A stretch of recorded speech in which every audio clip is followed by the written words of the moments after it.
นมัตถุรัตนตยัสสะขอนอบน้อมแด่พระรัตนตรัยอันเป็นที่เคารพสูงสุดของเราท่านทั้งหลายกราบนมัสการถวายความเคารพเจ้าคณะพระสังฆาธิการครูบาอาจารย์พระธรรมวิทยากรที่ร่วมรายการทุกรูปโดยมีพระอาจารย์พระครูเกษมพิษโสพลเป็นประธานครับผมขอความเจริญในศีลในธรรมจงมาเกิดมีแด่ศรัทธาสาธุชนญาติโยมทุกคนทุกท่านที่กำลังรับชมรับฟังรายการนานาสาระธรรมดี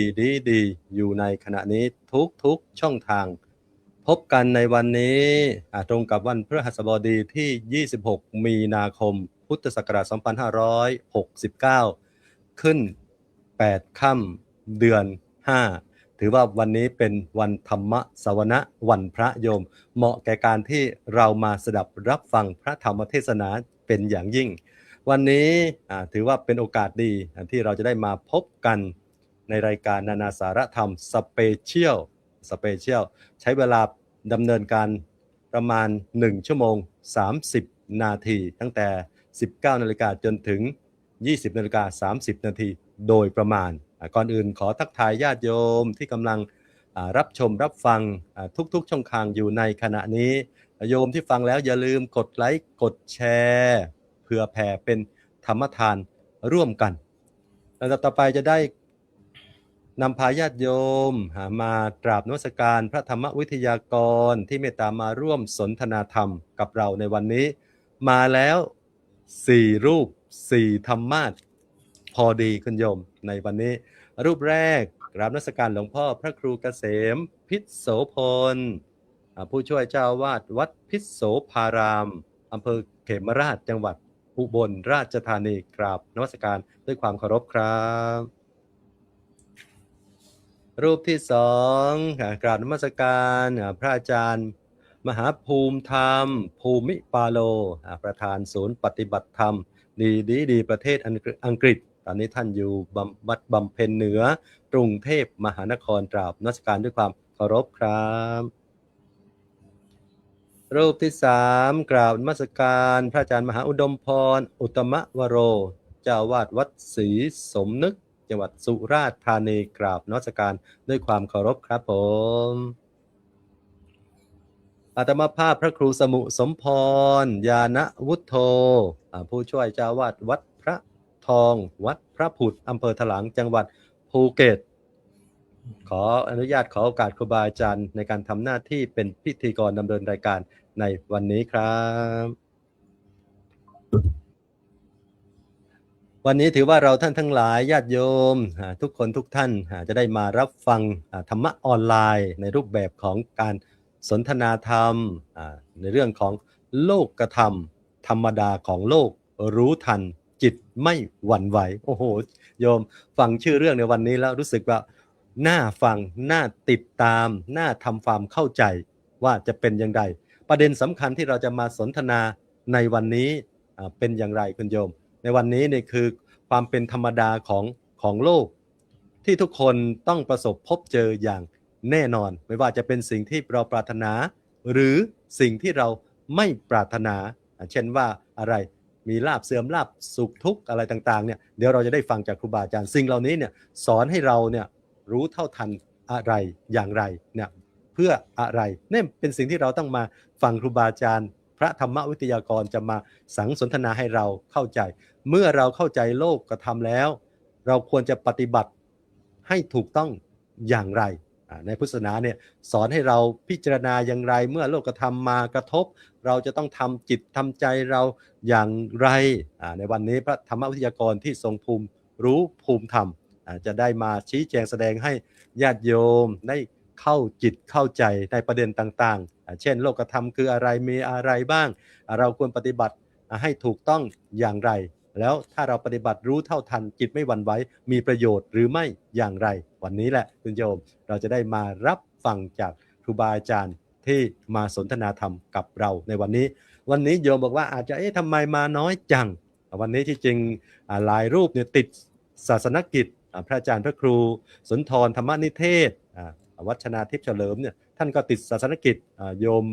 ยมน้องสาวหรือพี่สาวน้องสาวท่าน ได้เสียชีวิตต้องแสดงความเสียใจกับโยมทั้งพระอาจารย์พระครูสุนทรธรรมนิเทศด้วยท่านเลยบอกว่าไม่สามารถเข้ามาร่วมรายการกับเราได้ส่วนอาจารย์สรายุทธก็อย่างที่เรารู้กันพระอาจารย์สรายุทธสิริสาโรตอนนี้ได้ไปปฏิบัติธรรมเข้าปริวาสกรรมที่วัดพิษโสภารามนู่นนะคุณโยมจนถึงต้นเดือน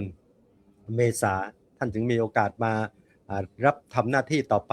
ช่วงนี้ก็เลยบอกว่าให้พระอาจารย์พระครูสมุสมพรช่วยดำเนินเป็นพิธีกรดำเนินรายการไปด้วยอาจารย์พระครูเกษมบอกว่ากลัวอาจารย์พระครูสมุสมพรหนีจังเลยช่วงนี้เดี๋ยวเล่นตัวสักหน่อยไม่มาดำเนินรายการเนี่ยก็ชักจะยังไงก็ยังคงทำหน้าที่ช่วยกันในการดำเนินรายการนานาสารธรรมดีอยู่เหมือนเดิมส่วนอาจารย์มหาปุญญพัฒน์ประภัสรวรรณโนท่านก็มีศาสนกิจท่านบอกว่าช่วงนี้ท่านมีอบรมพระใหม่สอนท่านอาจารย์เจ้าอาวาสที่วัดสุขันธารามท่านให้ทำหน้าที่ในการสอนพระใหม่อยู่ท่านก็บอกว่าไม่มีโอกาสก็ขอโอกาสไปทำหน้าที่ตรงนั้นส่วนพระการอธิการสุรชาติเนี่ยท่านก็มีศาสนกิจไม่สามารถเข้ามาร่วมด้วยได้ก็เลยมีแค่4รูป4ธรรมาสน์ที่เราเห็นอยู่ในปัจจุบันนี้คุณโยมเพื่อไม่ให้การเสียเวลาเราจะได้มาสนทนาธรรมฟังธรรมจากครูบาอาจารย์วันนี้ให้โยมตั้งใจฟังตั้งใจจำตั้งใจจดให้ดีเพราะว่าเรื่องนี้มีความหมายกับชีวิตของพวกเราเพราะเราหนีไม่พ้นทุกคนต้องประสบพบเจออย่างแน่นอนนั่นคืออะไรโลกธรรมธรรมดาของโลกรู้ทันจิตไม่หวั่นไหวกราบรูปแรกจะได้กราบอาราธนาหลวงพ่อพระครูเกษมพิษโสพลได้เป็นประธานในการเปิดสนทนาและอธิบายขยายความสนทนาธรรมให้ญาติโยมฟังเป็นระดับต่อไปด้วยความเคารพครับผมขอความนอบน้อมแด่พระรัตนตรัยขอถวายความเคารพพระเถรานุเถระพระวิทยากรทุกรูปขอความสุขความเจริญในธรรมจงมีแก่ญาติโยมสาธุชนคนใจบุญทุกท่านที่กำลังติดตาม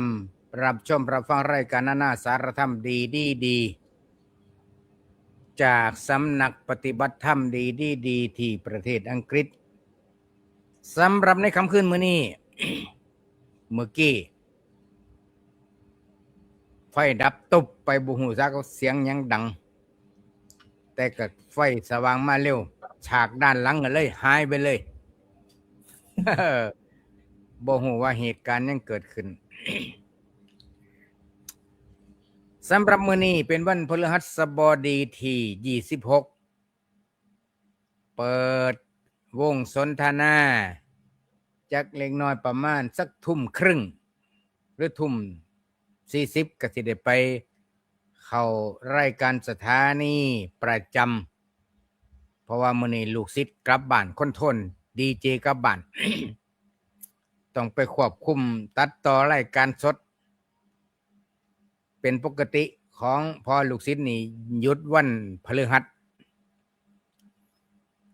เรื่องโลกธรรมส่วนมากญาติโยมเอ้ยบ่ว่าแต่โยมพระสงฆ์องค์เน้นหรือว่านักปฏิบัติธรรมตกมาตายก็ตกตายอยู่โลกธรรม8นี่ล่ะบางรูปบางนามก็ว่ามันไปดีว่ามันไปได้สวยผลสุดท้ายก็มาตายย้อนโลกธรรมนี่เพิ่นเอิ้นว่าธรรมะเป็นคู่มาเป็นคู่มาเป็นคู่บ่มาเดียวแม่นหยังล่ะสุขกับทุกข์มันก็มานำกันแล้วแต่ว่าไผสิได้สัมผัสหยังหน่อยหลายขึ้นอยู่กับเหตุปัจจัย ตอนนี้ดินฟ้าอากาศประเทศไทยเกิดมา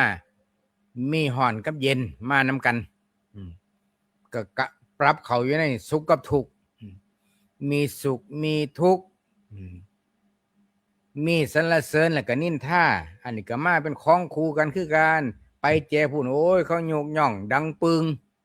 ไปแจพุ่นนี่เขาย่อเอาหน้าจ้อย จังสิแหละมนุษย์เฮาโยมโลกอันนี้เป็นจังสี่ โลกอันนี้บ่เที่ยงแท้แน่นอนคนเฮานี่มีอยู่3ประเภทมีอยู่3คนคนที่1ทำดีเขาก็ดีใจนำเขาอ่อนซ่อนคนที่2เฉยๆดีกับเจ้าบ่ค่อยบ่ได้ดีนำบ่เงิดคนที่3เห็นเฮาดีเขาก็อิจฉาตาร้อนเขามันใส่เฮา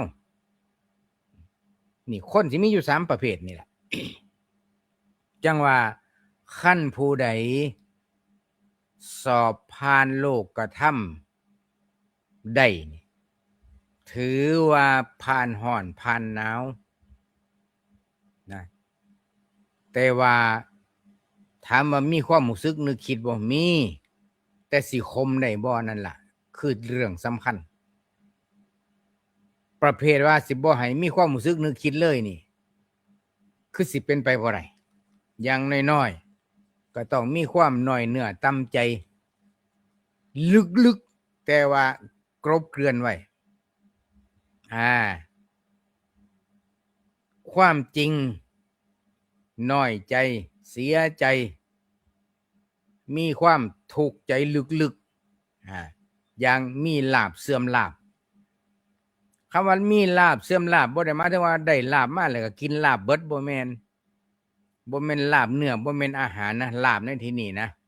ล่อลิงสระอาพ่อสำเภาลาภตัวนี้คือลาภยศยศในที่นี้บ่มีแง่งบ่มีบังก็เป็นยศเช่นแต่ละรูปแต่ละท่านนี่คือนั่ง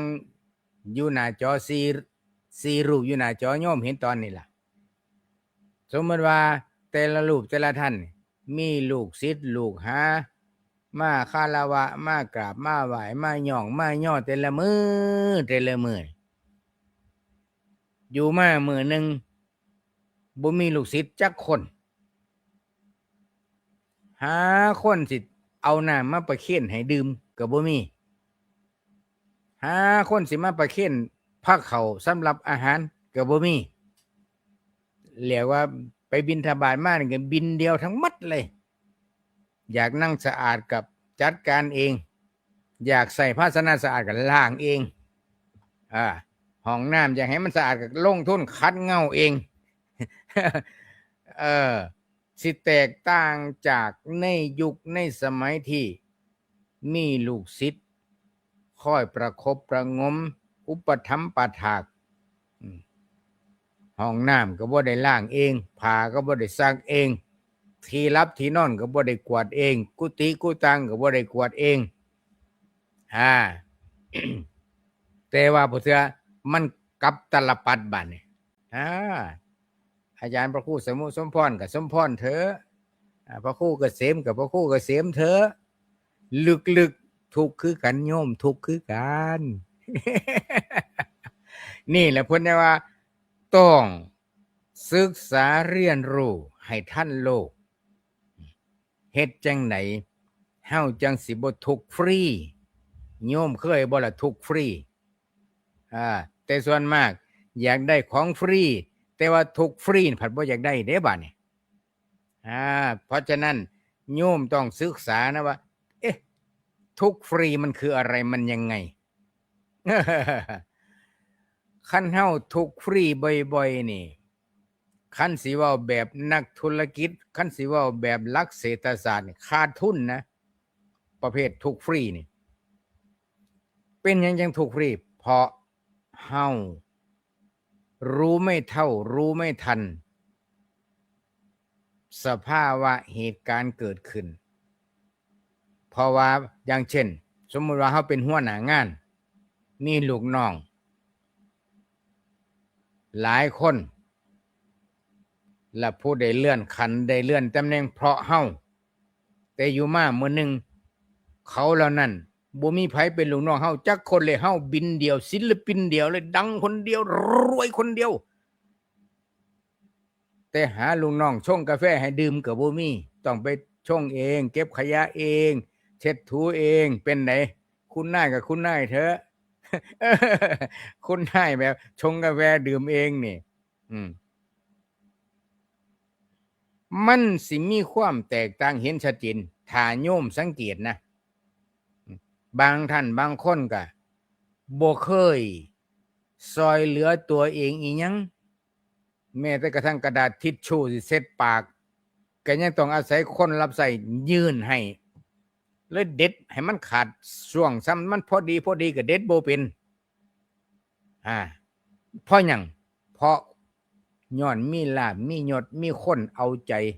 สักมื้อหนึ่งบ่มีคนเอาใจเฮาโยมเอ้ยนั่นล่ะอาตมาเคยเห็นเคยคุยเคยสนทนาธรรมกับข้าราชการทหารหญิงเพิ่นเป็นแม่ออกค่ำเพิ่นเป็นแม่ออกถวายเช้าถวายเพลสมัยอาตมาไปพักอยู่วัดคลองเปลหาดใหญ่เพิ่นมาเพลทุกวันอาตมาก็เลยสงสัยโยมเพิ่นมาเพลนี่เพิ่นอยู่ในเครื่องแบบข้าราชการนี่ครับครูบาอาจารย์เพราะว่าบ้านเพิ่นก็อยู่ใกล้วัดสถานที่ทำงานก็อยู่ใกล้วัดเพิ่นใช้เวลาบ่กี่นาทีมันก็นั่งมอเตอร์ไซค์ปอดไปจากออกจากวัดไปปอดไปที่ทำงานทันเวลานะครับบ่เสียเวลาราชการเพิ่นขยันมาจังหันก็มาเพลก็มาผมก็เลยของใจอาจารย์พระครูสมพร ก็เลยมื้อนึงฉันเป็นแล้วก็เลยถึงโอกาสโอ้ยคุณโยมขอโอกาสบ้านบ่อยู่ไกลบ่โยมคือได้มาจังหันทุกวันมาเพลทุกวันโอ้ยบ้านโยมอยู่บ่ไกลตัวเพิ่นน่ะก็เลยถามว่าเพิ่นตั้งใจทำบุญให้พ่อบ้านและตั้งใจทำบุญให้ลูกชายคนเล็กเพราะโยมนี่เป็นคนมีบุญกับแม่นเป็นคนมีกรรมหนักกับแม่นเพิ่นว่าพอเกิดมาเป็นคนเป็นลูกพ่อลูกแม่พ่อแม่ก็ฮักก็แพงป้าลุงอามาแพงโยมนี่เพิ่นว่ามีน้องมีน้องนุ่งก็มาแพงพี่สาวผู้เดียวนี่ว่าซั่นเจริญเติบโตขึ้นมาก็มีหมู่มีพวกหมู่ก็มาฮักมาแพงหมู่เอาอกเอาใจเพื่อนมิตรสหายมาเอาใจหมดทุกคนมีแฟนก็ง้อก็งอนเอาใจหมดซุแนวแต่งงานแล้วมีลูกหญิงลูกชายลูกก็เอาใจแม่ทุกกระเบียดนิ้วเรียกว่าโยมเลยซักผ้าบ่เป็นรีดผ้าบ่เป็นเพราะที่ผ่านมาคนเอาใจทั้งหมดเขาบ่ให้เฮ็ดหยังเลยเขาหักเขาแพงเฮาก็ภาคภูมิใจซั่นเพิ่นเล่าสู่ฟังนะครับ ภาคภูมิใจว่าเจ้าของมีบุญที่ไหนได้โอ้ยเราโง่ว่าซั่นทำอะไรก็ไม่เป็นสักอย่างว่าซั่นแม้แต่ล้างถ้วยก็ยังล้างไม่เป็นเพิ่นเล่าสู่ฟังเพิ่นให้ธรรมะอาตมาให้กับธรรมะกับผมอาตมานี่แหละโอ้โยมเทศน์ให้เฮาฟังตัวนี่เนาะลูกก็ทำตัวนี้ว่า เพิ่นก็เลยตั้งแต่นั้นมาเพิ่นบ่เอาคนใส่ในบ้านเราโง่มานานแล้วไม่ต้องเอาคนใช้แล้วหัดทำเองซะบ้างอายุก็ครึ่งคนแล้วยังทำอะไรไม่เป็นเนี่ยโอ้เสียชาติเกิดไปสันเราอ่ะโอ้แล้วล่ะเฮ็ดเองหมดครับงานบ้านมันสิได้ฮู้ว่าลูกจ้างเขาเฮ็ดให้เฮาผ่านมาเขาลำบากส่ำไหนแล้วอ่ะโอ้คนเกิดธรรมะขึ้นในจิตในใจจากนั้นมาเพิ่นก็เลยทำบุญเพราะว่าพ่อบ้านเกิดอุบัติเหตุเสียชีวิตปีถัดมาลูกชายสิเฮ็ดกองบวชให้พ่อลูกชายก็ไปซื้อกองบวชที่แรกก็ว่าแม่สิไปกับลูกชายว่าแม่ไม่ต้องไปหรอกแม่นั่งรอผมอยู่บ้านเนี่ยผมไปคนเดียวก็ได้เอารายการมาให้ผมเดี๋ยวผมไปซื้อแค่บริขารบวชพระจะไปยากอะไรว่าซั่นลูกชายว่าแม่ก็เลยบ่ได้ไปลูกชายไปซื้อกองบวชเสียมาจัดกองบวชให้พ่อกลับมาถือรถส้นตายคือกันก็พอนี่ครับสาเหตุที่นี่แหละที่เฮ็ดให้โยมผู้นี้ ช็อกไปหลายวันแล้วก็เลยมาตั้งสติได้ก็เลยตั้งอกตั้งใจทำบุญถวายทานถวายเสาถวายเพลอยู่ในวัดคลองเปนี่ทุกวันครับก็เลยมีโอกาสได้สนทนานำเพิ่นว่าเพิ่นเห็นโลกธรรม8ชัดเจนตั้งแต่นั้นมาโยมบ่เอาคนใส่ในบ้านเลยใส่เจ้าของนี่ให้มันคุ้มค่าก่อนสิตายแล้วว่ะเอออันนี้เอามาฝากให้ญาติโยมนำไปคิดพิจารณาคือเฮาบ่ติดสบายจนเกินไปอีหยังเฮ็ดเองได้เฮ็ดอีหยังพ่อขอความช่วยเหลือได้เฮาก็จังขออันนี้เป็นเรื่องอุทาหรณ์เรื่องหนึ่งที่ทุกคนมันก็เป็นปกตินี่แหละคนเฮาคันเคยสำบายแหละบ่ได้คือยังเคยที่ผ่านมาคือยังมันเป็นหวาดหวนหวยงุนงิดงุนง่านรำคาญถ้าเฮาบ่เคยฝึกนี่แหละญาติโยมพระเวลาเพิ่นอยู่สำบายเพิ่นก็สำบายได้พระแต่ว่ายามเพิ่นไปเข้าปริวาสกรรมปฏิบัติธรรมนี่บินเดียวนะล้างบาตรเองเช็ดเองตะผึ่งแดดเองเก็บเอง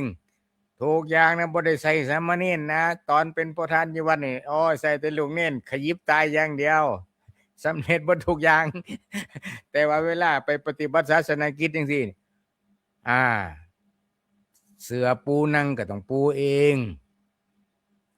สิกางมุ้งนอนก็ต้องกางเองซอยเหลือตัวเองทุกอย่างก็ได้ฝึกหัดเจ้าของเพื่อให้เกิดศีลสมาธิปัญญาเพิ่มขึ้นดังนั้นถ้าเฮาฮู้โลกธรรมว่ามันเป็นยังไงถ้าญาติโยมได้สัมผัสแล้วก็ศึกษาเรียนรู้ไปนำที่สำคัญก็คือว่าเฮาสิเป็นคนบ่ซีเรียสคันจะให้ก็จะให้เจ้าของโมโหก็โมโหให้เจ้าของโมโหมาแฮงก็หัวส้นเสาหล่นบ่ต้องไปปะทะกับผู้ใด คันส้นสันแล้วมันเจ็บก็เศร้าบาดนี้กูบ้าตัวนี่ก็ได้สติแล้วมันก็เศร้าได้โยม บ่เชื่ออาตมาลองเฮ็ดเบิ่งเด้อเอามื้อนี้เป็นว่าเปิดประเด็นครูบาอาจารย์สิได้สนทนาเกี่ยวกับโลกธรรม8ญาติโยมก็ลองฟังแล้วก็คือพิจารณาไปครั้งนั้นครั้งนี้เทื่อนั้นเทื่อนี้คันเฮาพิจารณาท่านหนึ่งล่ะใจสิเย็นลงสิเศร้า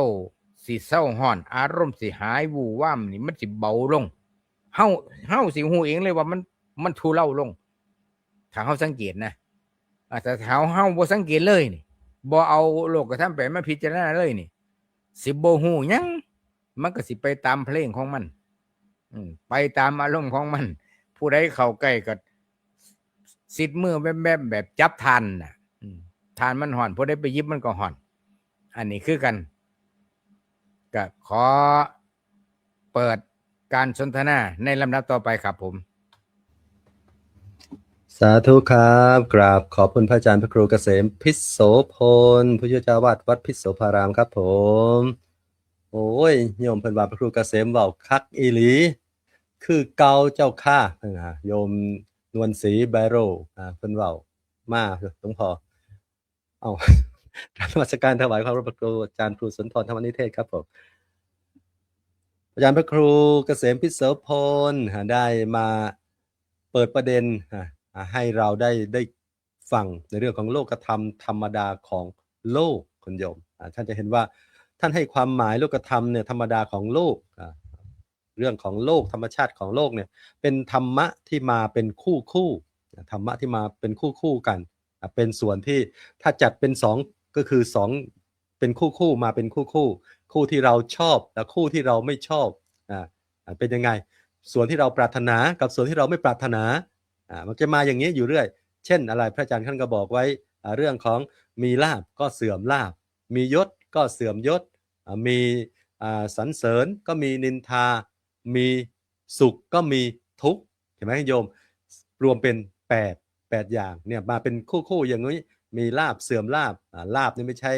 เอาไว้ฉันเอาไว้ทานนะคุณโยมผลประโยชน์ที่ได้มาซึ่งสมบัติต่างๆที่เราต้องการที่เกิดขึ้นกับพวกเราเนี่ยยศถาบรรดาศักดิ์ก็แล้วแต่ฐานันดรหรือว่าตำแหน่งหน้าที่อำนาจที่เกิดขึ้นกับเราเนี่ยแต่สิ่งเหล่านี้เป็นสิ่งที่มันไม่แน่มันไม่เที่ยงแท้แน่นอนเกิดขึ้นมาบางทีก็ดับไปหายไปบางครั้งถ้าไปหลงเกินไปเนี่ยเราก็ไปยึดติดในเรื่องยศเรื่องลาภเนี่ยท่านหลวงพ่อพระครูเกษมท่านได้มีตัวอย่างให้เราเห็นโยมที่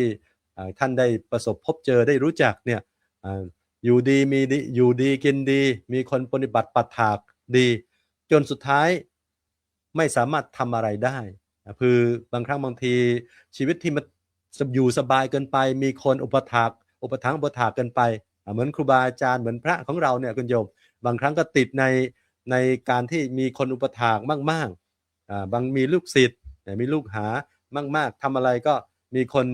ช่วยทำช่วยอุปถากติดสบายเจอทำอะไรก็ไม่ค่อยสะดวกไม่ค่อยเป็นก็มีบางทีจะซักผ้าจะทำนู่นทำนี่ก็ไม่เป็นอย่างนี้บางครั้งเราก็เป็นเครื่องที่ทำให้เราเนี่ยต้องระมัดระวังเหมือนพระเนี่ยอาจารย์พระครูท่านบอกว่าเนี่ยตอนที่อยู่วัดบางครั้งเนี่ยเราสบายมีลูกศิษย์ลูกหาช่วยทำแต่ถ้าว่าไปเข้าปฏิบัติธรรมเหมือนอาจารย์สรายุทธที่ไปปฏิบัติตอนนี้เข้าปริวาสกรรมเนี่ยต้องทำเองนะโยมนะไม่สามารถที่จะให้ใครมาเป็นผู้อุปถากได้เนี่ยอยู่ปริวาสกรรมขัดเกลาข้อวัดปฏิบัติต่างๆพฤติกรรมต่างๆที่เราประพฤติปฏิบัติมาเนี่ยท่านก็ต้องประพฤติปฏิบัติเองนั้นเห็นความสำคัญ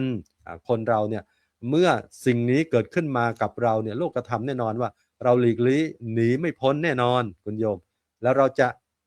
ปฏิบัติกับสิ่งนี้อย่างไรหลวงพ่อบอกว่าให้เราพิจารณาให้ทันเนี่ยประเด็นสำคัญอยู่ตรงนี้เพื่อพิจารณาให้ทันแล้วเกิดประโยชน์ยังไงหลวงพ่อได้เอาประเด็นสำคัญตรงนี้ให้เราว่าเมื่อเราพิจารณาเราให้ทันเราจะใจเย็นลงคือมีสติรู้เท่าทันในโลกธรรมเหมือนที่เรากำลังว่ารู้ว่าสิ่งนี้เป็นเรื่องของธรรมดามันเกิดขึ้นมีความมีลาภเสื่อมลาภมียศเสื่อมยศอย่างเงี้ยมันก็ธรรมดาพอเราไม่ไปฟูจนเกินไปไม่ไปหลงระเริงจนเกินไปนะถ้ารู้จิตรู้เท่าทันแล้วเราไม่หวั่นไหวคือเราจะรู้จักแล้วก็ใจของเราก็เย็นลงรู้เท่าทันในสิ่งที่มาเกิดขึ้นกับชีวิตของเราว่าเป็นยังไง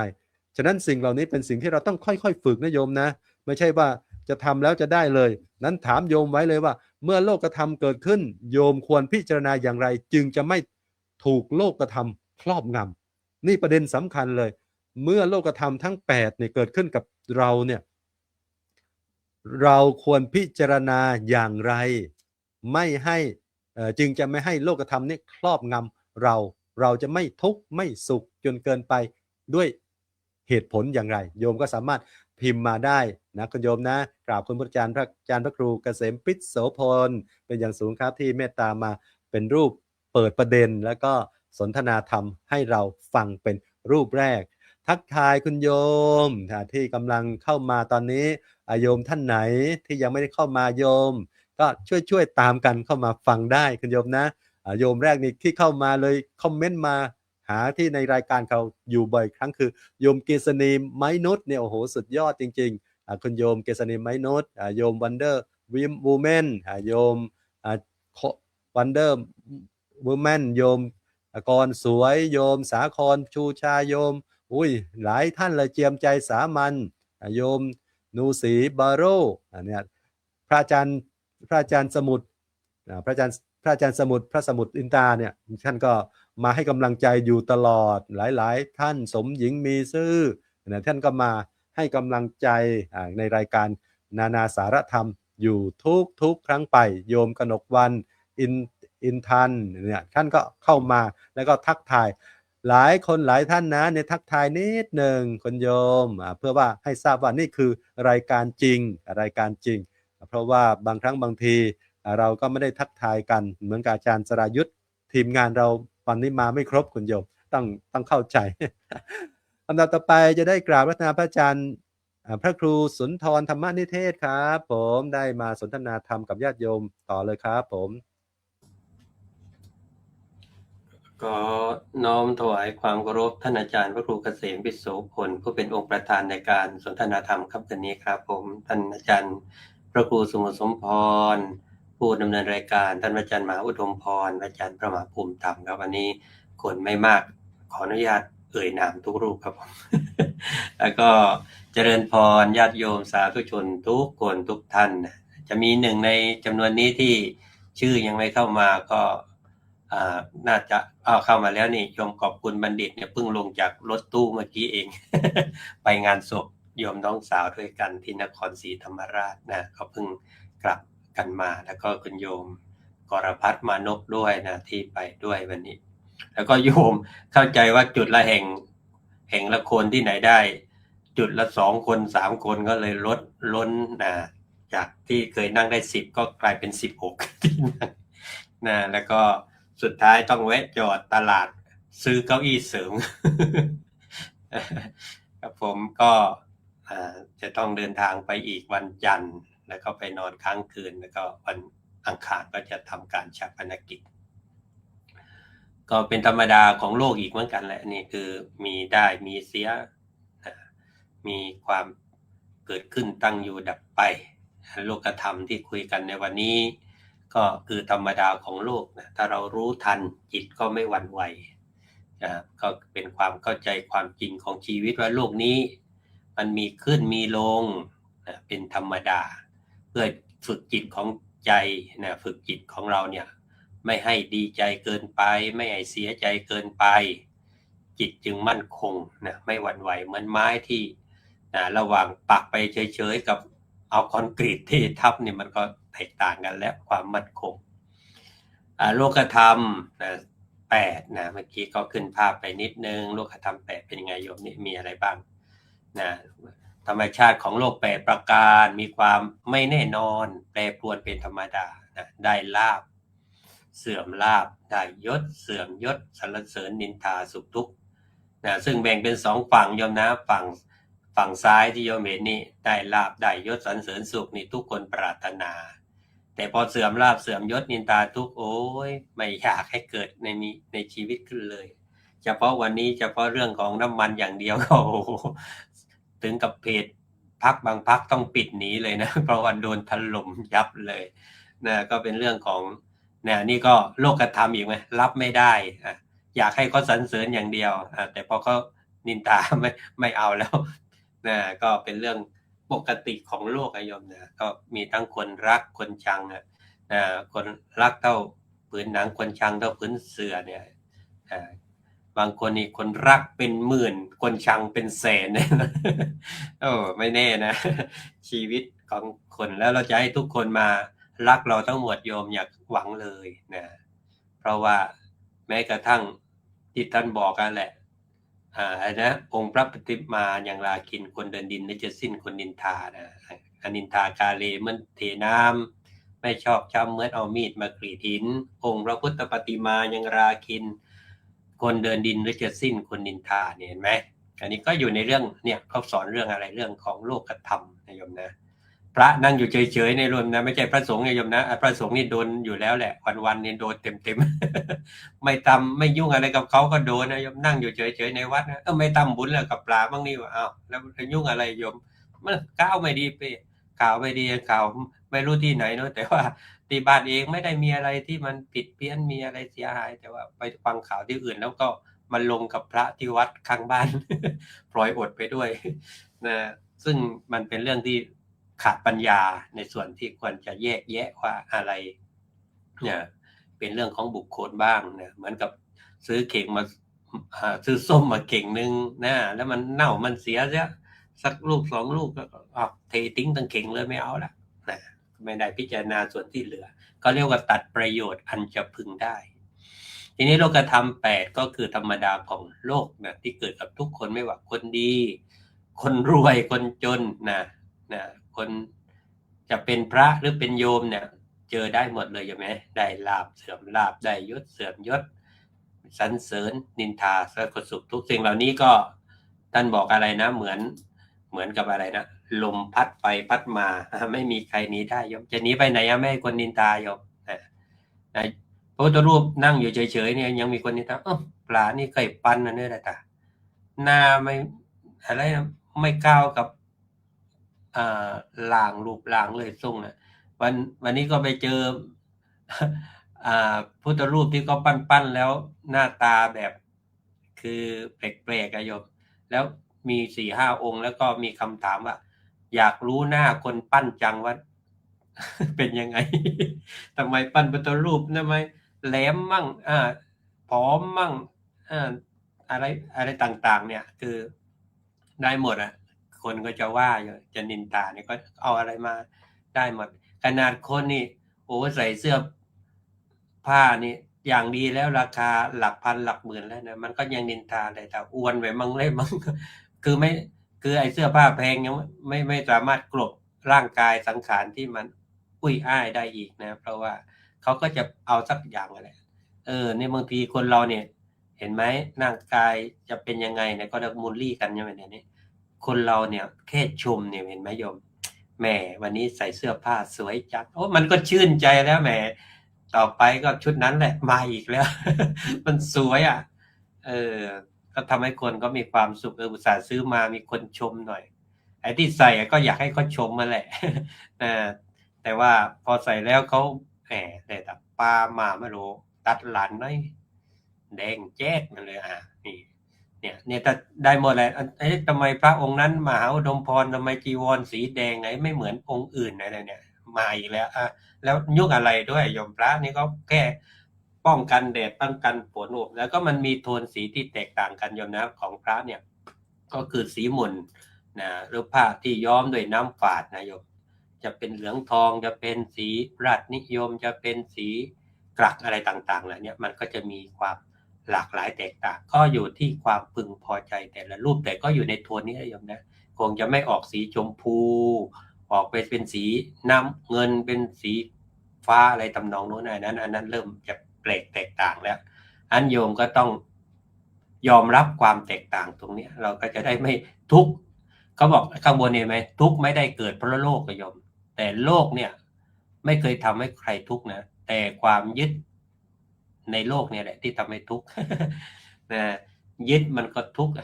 ปล่อยมันก็ไม่ทุกข์วางได้มันก็ปลงวางลงได้นะวางให้ลงปลงให้ได้เขาบอกอย่างนั้นอันสิ่งเหล่านี้ก็พระเจ้าสอนว่าคนที่ยังไม่รู้ทันโลกธรรมเนี่ยจะดีใจกับฝ่ายดีคือฝ่ายที่พอใจแล้วก็เสียใจกับฝ่ายร้ายคือฝ่ายที่ไม่น่าพอใจแต่คนที่รู้ทันจะเห็นว่ามันมาแล้วก็ไปนะมันมาแล้วก็ไปเดี๋ยวมันก็ผ่านไปนะใจจึงไม่หวั่นไหวกับสิ่งที่มันเกิดขึ้นนะไม่ว่าใครจะพูดอะไรไม่คนบางคนเนี่ยใครมาพูดน่าจะใช่บางคนมาพูดน่าจะจริงตกลงเอายังไงกันแน่นะก็กลายเป็นคนลังเลไม่แน่นอนนะประการที่สองการรู้ทันจิตไม่หวั่นไหวเป็นยังไงโยมเนี่ยเมื่อกี้โลกธรรมแล้วนะเป็นยังไงแล้ว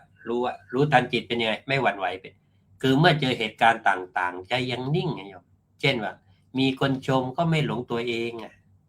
ชมก็ชมไปมีคนนินทาก็ไม่โกรธด้วยนะได้ลาภมาก็ไม่ประมาทมัวเมาเสียของไปก็ไม่ทุกข์โศกเยอะเกินไปนะก็อาจจะมีบ้างแต่ก็ไม่ได้เสียใจอยู่นานก็เหมือนภูเขาที่ลมพัดก็ไม่สะทกสะเทือนนะไม่หวั่นไหวไม่ลู่ไปตามลมประการที่สามทำไมต้องรู้ทันโลกธรรมอยู่ที่เราต้องรู้ทันโลกธรรมเพราะว่าถ้าไม่รู้ทันจะเกิดปัญหาคือพอดีใจเกินไปก็หลงตัวเองอีกว่าตัวเองดีเก่งกว่าคนนั้นคนอื่นอีกเสียใจเกินไปก็หมดกำลังใจไม่อยากจะไปต่อแล้วไม่อยากจะทำแล้วถ้ามีไปโกรธคนตำหนิอีกเป็นยังไงก็แทนที่จะได้เพื่อนได้มิตรกลายเป็นสร้างศัตรูเพิ่มกันอีกหรือไปหลงคำชมก็ทำให้ตัวเองประมาทไม่ทำให้มันดีไปกว่าเดิมแล้วมันติดหลงอยู่กับสิ่งที่เขาชมอยู่ตรงนั้นบางทีก็ชมเขาเพื่อต้องการอะไรบางอย่างจากเราหรือเปล่าไม่แน่นะแต่ถ้ารู้ทันเนี่ยใจจะเกิดความสมดุลนะก็มีสติมั่นคงขึ้นทีนี้เราพอจะมีอันนี้อะไรนะเจออะไรไม่หวั่นไหวหรอกพอเขาบอกแผ่นดินไหวเท่านั้นแหละวิ่งเจ็ด อันนี้แผ่นดินไหวยมอันนี้ก็ดูให้ดีนะว่ามันไหวจริงหรือเปล่าหรือมันไหวตามที่ กระต่ายตื่นตูมหรือเปล่า นะฮะไปกับเขาด้วยอะดูว่าแก้วน้ำในบ้านเรานี่มันสั่นหรือเปล่ามันก้องแก้งก้องแก้งหรือเปล่านะหรือว่ามันมีกระเบื้องหล่นลงมาหรือว่าลองดูให้ดีนะกระเบื้องหล่นก็ไม่แน่นะ นี่สำนักงานอาตมาลิงมันลื้อหลังคานะมันหล่นมา มันไม่ใช่เป็นดินไหว นะแต่ว่าเทศบาลนี่เขาเก่งนะเขาก็ให้เราถ่ายรูปลิงนะ แล้วก็ส่งไปเขาให้มาแผ่นหนึ่งเอามาแทน แผ่นเก่านะก็ลิงมันเป็นตัวปัญหาเนี่ยถ้าถ่ายรูปลิงไม่ทันก็ไม่ให้นะ อันพร้อมที่จะเก็บภาพหลักฐานไว้นะเวลามันเกิดปัญหาอันป้องกันใจไม่หวั่นไหวโยมหนึ่งก็คือพยายามเตือนใจเสมอว่ามันเป็นธรรมดาพอเข้าใจว่าอ๋อมันเป็นธรรมดามันเป็นยังไงก็มันธรรมดาไปเจอคนกี้นินทาอ๋อธรรมดาแกกี้นินทาปะนั้นเป๊ะไม่ว่าก็นั้นเวลาก็นั่งกันร่ำเรียกคนนั้นก็นินทาคนนั้นคนนี้บ้านนั้นบ้านนี้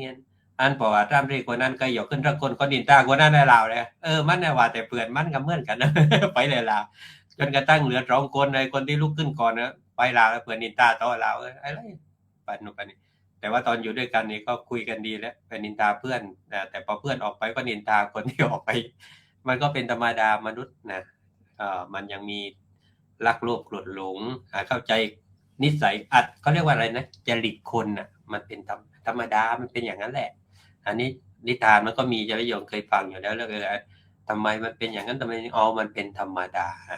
เคย2คนนั่นแหละวันนี้มีคนชมมันก็ธรรมดาพอวันหน้าทำไมมาด่ามันก็ธรรมดานะเมื่อรู้ว่าเป็นธรรมดาใจเราก็จะเบาลงทันทีทำไมท่านนั่งคนอื่นก็มีผมหมดทำไมของท่านเหมือนกับเพิ่งโกนมามันธรรมดาอยู่มันก็ไม่มีอะไรลื่นไหลเหมือนกับที่บอกว่ามันไหลเข้าไหลออกอันนี้ไม่มีเลยนะมันก็ออกไปของมันไปเองนะก็ธรรมดาเดี๋ยวถ้ามันนึกจะขึ้นมาไม่แน่นะอาจจะขึ้นมาก็ได้นะก็ไม่รู้ว่าอยู่กับก็คงจะเหมือนกับว่า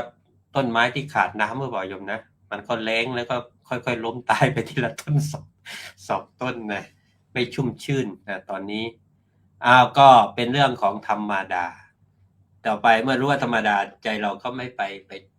ปหนักไปยึดไปเบรกเอาไว้นะประการต่อมาก็คือฝึกสติรู้ทันอารมณ์นะเมื่อใจดีนะใจเสียเนี่ยให้รู้ว่าตอนนี้ใจดีนะตอนนี้ใจโกรธนะตอนนี้ใจเสียใจเสียอะไรเสียไปอย่าเสียใจหนักอะไรหนักไปอย่าหนักใจน้อยอะไรน้อยไปอย่าน้อยใจกลุ้มอะไรกลุ้มไปอย่ากลุ้มใจหายอะไรหายไปอย่าให้ใจหายแต่ถ้าไม่หายใจนี่ไปเลย นะจองวัดได้เลยนะจองศาลาได้เลยเพียงรู้ทันใจก็จะค่อยๆสงบนะใจก็จะไม่เสียเพราะไม่เสียใจ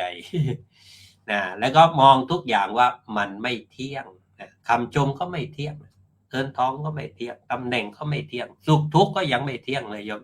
เดี๋ยวก็สุขเดี๋ยวก็สุขเดี๋ยวทุกข์หนักเดี๋ยวก็รักเดี๋ยวพะวงเดี๋ยวหลงไหลเดี๋ยวก็โกรธเดี๋ยวก็เกลียดเดี๋ยวเสียใจเดี๋ยวอาลัยเดี๋ยวก็ชังไม่ยั่งยืน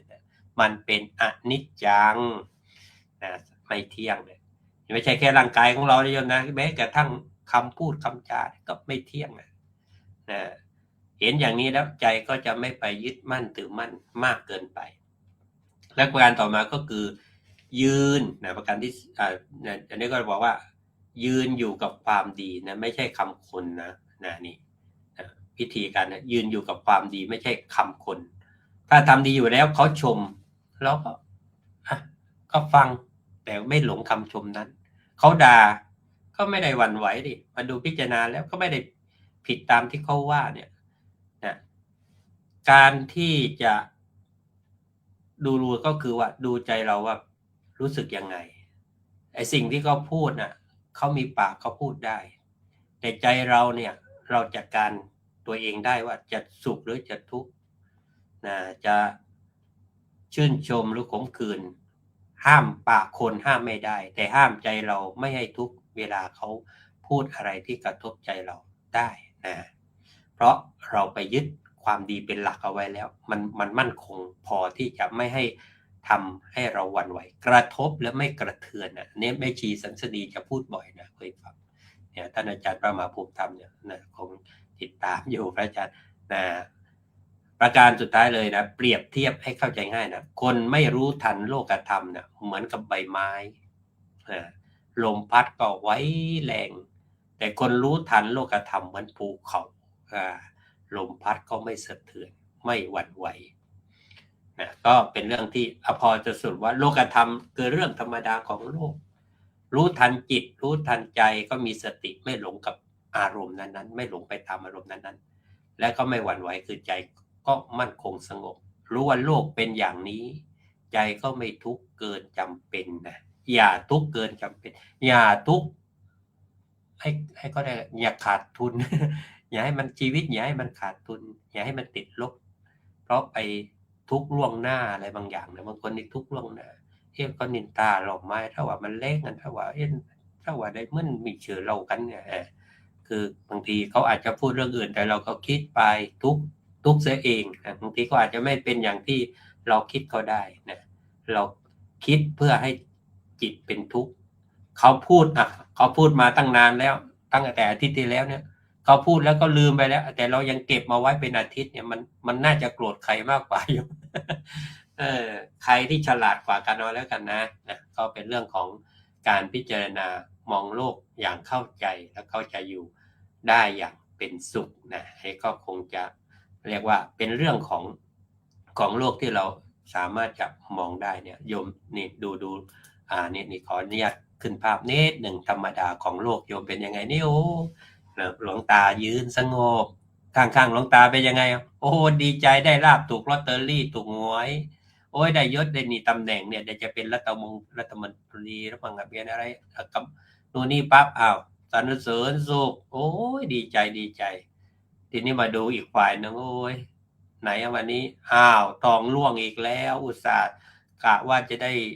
กำไรสักหน่อยเองร่วงเลยตอนนี้ผมร้องให้นี่วันนี้ร่วงไปตั้งเท่าไหร่1,400 1,500อีกแล้วเมื่อวานเพิ่งขึ้นไป2,200นี่ก็ติดตามก็เหมือนกันนะดูแล้วคนใจคนเป็นยังไงบ้างเสื่อมลาภเสื่อมยศยศถาบรรดาศักดิ์นึกว่าจะได้เป็นคณะรัฐมนตรีเขาปีนี้คราวนี้ไม่เอาเขาไม่เอาแล้วไม่ได้เป็นยศไม่ได้อยู่กับเราแล้วนู่นบันนั้นไหนเมื่อวานนี้ยังขับรถน้ำมันวันนี้ทำไมออกป้ายแดงขับรถอะไรนะไฟฟ้าแล้วล่ะนี่สงสัยทำตามนายกว่ามั้ง สงสัยมีตังค์เยอะเอากันไปนะเขามีก็ไปนินทาเขาไม่มีก็ไปดูถูกเขาบางทีว่านั้นอยู่อย่างนั้นไม่มีก็อะไรดีคือคนเนี่ยขอให้ได้พูดก็แล้วกัน นะฮะวันหนึ่งถ้าไม่ได้พูดเรื่องเพื่อนเนี่ยคัดพุงอะไรเนี่ยนะมันไม่มีความสุขเป็นความทุกข์ของคนบางคนเนี่ยโยมนะเป็นเรื่องของเนี่ยสิ่งที่มันเนี่ยหลวงตาบอกไงไม่เที่ยงมันแปรปรวนเป็นธรรมดาเดี๋ยวสุขทุกข์มันท่านจึงบอกว่าได้ลาภเสื่อมลาภได้ยศเสื่อมยศสรรเสริญปรากฏสุขทุกข์นินทาอย่ามัวโศกานึกว่าช่างมัน นี่ไหมลาภยศสรรเสริญสุขทุกอย่างเป็นเรื่องที่ถ้าจิตเรานิ่งเราก็ไม่ต้องวิ่งให้เหนื่อยแต่ถ้าจิตไม่นิ่งก็ต้องวิ่งกันหอบเลยโยมนะวุ่นวายนะเพราะความเปลี่ยนแปลงอะไรที่มันเกิดขึ้นเนี่ยแหละนะโยมก็ต้องเข้าใจว่าสิ่งต่างๆที่มันเกิดขึ้นซึ่งเป็นโลกธรรมสิ่งที่แปลงเพศใจเราต้องนิ่งนะได้ดีก็ไม่หลงเสียใจก็ไม่พังเข้าใจโลกธรรมใจก็นิ่งเป็นสุขเหนือสุขเหนือทุกข์ใจมั่นคงไม่หวั่นไหวฉะนั้นโยมก็เลือกได้ที่จะใช้ชีวิตแบบให้มีความสุขหรือให้มีความทุกข์ก็เลือกเอาสุขทุกข์อยู่ที่ใจไม่ใช่หรือถ้าใจถือก็เป็นทุกข์ไม่สุขใสถ้าไม่ถือก็เป็นสุขไม่ทุกข์ใจเราอยากได้ความสุขหรือทุกข์ก็เลือกเอานะก็คงจะฝากไว้เบื้องต้นเท่านี้ก่อนครับผมสาธุครับกราบขอบคุณพระอาจารย์พระครูสุนทรธรรมนิเทศครับผมโอ้โหกราบขอบคุณในความเมตตาของพระอาจารย์ที่จริงพระอาจารย์อย่างที่กล่าวไว้ตั้งแต่เข้ารายการว่าวันนี้ไม่คิดว่าพระอาจารย์จะเข้ามาได้ด้วยซ้ำไปเพราะพระอาจารย์ติดศาสนกิจ คือโยมพี่น้องสาวท่านถึงแก่กรรมเสียชีวิตไปท่านก็ยังเมตตามาร่วมรายการกับเราท่านไปร่วมปฏิบัติภารกิจเสร็จท่านก็แวะเข้ามาแล้วก็ที่สำคัญวันนี้โอ้โหอาจารย์พระครูท่านพูดรายละเอียดครอบคลุมไว้ทั้งหมดเลยคุณโยมในเรื่องของโลกธรรมธรรมดาของโลกรู้ทันจิตไม่หวั่นไหวพระอาจารย์ก็ยังมาให้ความเข้าใจว่าโลกธรรมนี่ก็คือธรรมดาของโลกมันเป็นเรื่องธรรมดาธรรมดาท่านไปเน้นที่เรื่องธรรมดาธรรมดาเมื่ออะไรเกิดขึ้นถ้าเราทำใจของเราให้รู้ทันจิตไม่หวั่นไหวเนี่ยเรื่องของโลกธรรมเนี่ยมันก็เป็นเรื่องของธรรมดาธรรมดาแล้วเราทำได้ไหมโยมเวลาโลกธรรมที่มา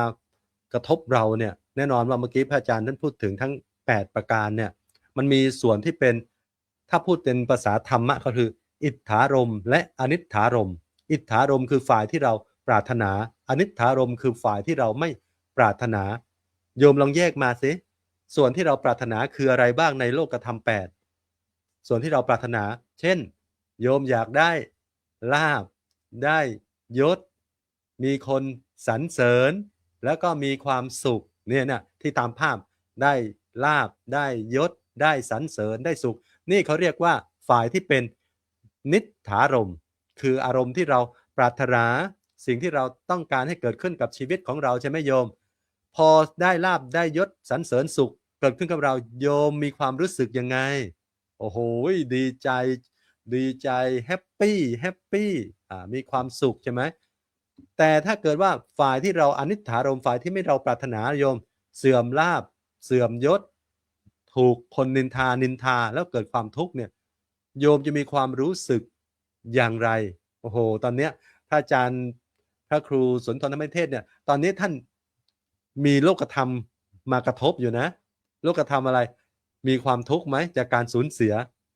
น้องสาวอย่างเงี้ยท่านก็ทำจิตทำใจยังไงรู้ท่านจิตจะไม่หวั่นไหวท่านเข้าใจเรื่องความเป็นธรรมดาแล้วก็เป็นการฝึกสติรู้ทันจิตใจของท่านเป็นยังไงจิตใจเราไม่เศร้าจนเกินไปเมื่อสิ่งที่เราไม่ปรารถนาเกิดขึ้นกับชีวิตของเราเสื่อมลาภเสื่อมยศโดนคนนินทาและมีความทุกข์ขึ้นมาเราท่านทั้งหลายญาติโยมทุกคนทุกท่านเนี่ยโดยเฉพาะหลายครั้งหลายทีเราเจอโลกธรรม8ประการเนี่ยมากระทบเนี่ยโยมมีความรู้สึกยังไงโยมลองพิมพ์เข้ามานะโยมนะแล้วเรามีวิธีการจัดการอย่างไรกับสิ่งเหล่านี้คือโลกธรรมเนี่ยเวลาฝ่ายที่เราไม่ปรารถนาให้เกิดขึ้นกับชีวิตของเราเช่นโดนคนนินทาเนี่ยเมื่อกี้อาจารย์พระครูท่านก็พูดได้เนื้อหาสาระมากโดยเฉพาะเรื่องของคนนินทาเราเนี่ยก็จะเก็บเอาคำที่เขาว่าเขานินทาเนี่ยมาใส่ใจเราบางครั้งก็เกิดความทุกข์เกิดความโกรธเกิดความปฏิฆะคือมันเกิดความเศร้าหมองขึ้นในจิตในใจพระอาจารย์บอกว่าแม้แต่องค์พระปฏิมาเนี่ยก็ยังโดนผู้อื่นนินทาโดนว่าเลยองค์นี้องค์นั้นเนี่ยถ้าคนจะชอบนินทานี่จะว่าได้ทั้งหมดคุณโยมฉะนั้นพระพุทธเจ้าจึงตรัสไว้ว่าคนไม่ถูกนินทาไม่มีในโลกภาษาบาลีว่าอะไรนัตถิโลเกอานินทิโตคุณโยมนัตถิโลเกอานินทิโตคนที่ไม่ถูกนินทาหรือว่าผู้ที่ไม่ถูกนินทาไม่มีในโลกนั้นเราเนี่ยโยมไม่มีหรอกว่าจะไม่มีใครนินทาโยมบอกว่าคนที่ชอบกลัวนินทาคนอื่นเนี่ยกลัวคนอื่นนินทาเนี่ยแสดงว่าชอบนินทาคนอื่นไว้เยอะ ก็เลยอาจจะมีคนอื่นเนี่ยมานินทาเราตามหลังก็ได้ฉะนั้นสิ่งสำคัญคุณโยมพระอาจารย์ท่านฝากไว้ก็คือมันเป็นเรื่องธรรมดาโลกธรรมเป็นเรื่องธรรมดาฝึกให้ได้สิ่งเหล่านี้มากระทบเราทั้งสุขทั้งทุกข์ก็เป็นเรื่องธรรมดามันเป็นมรสุมชีวิตเหมือน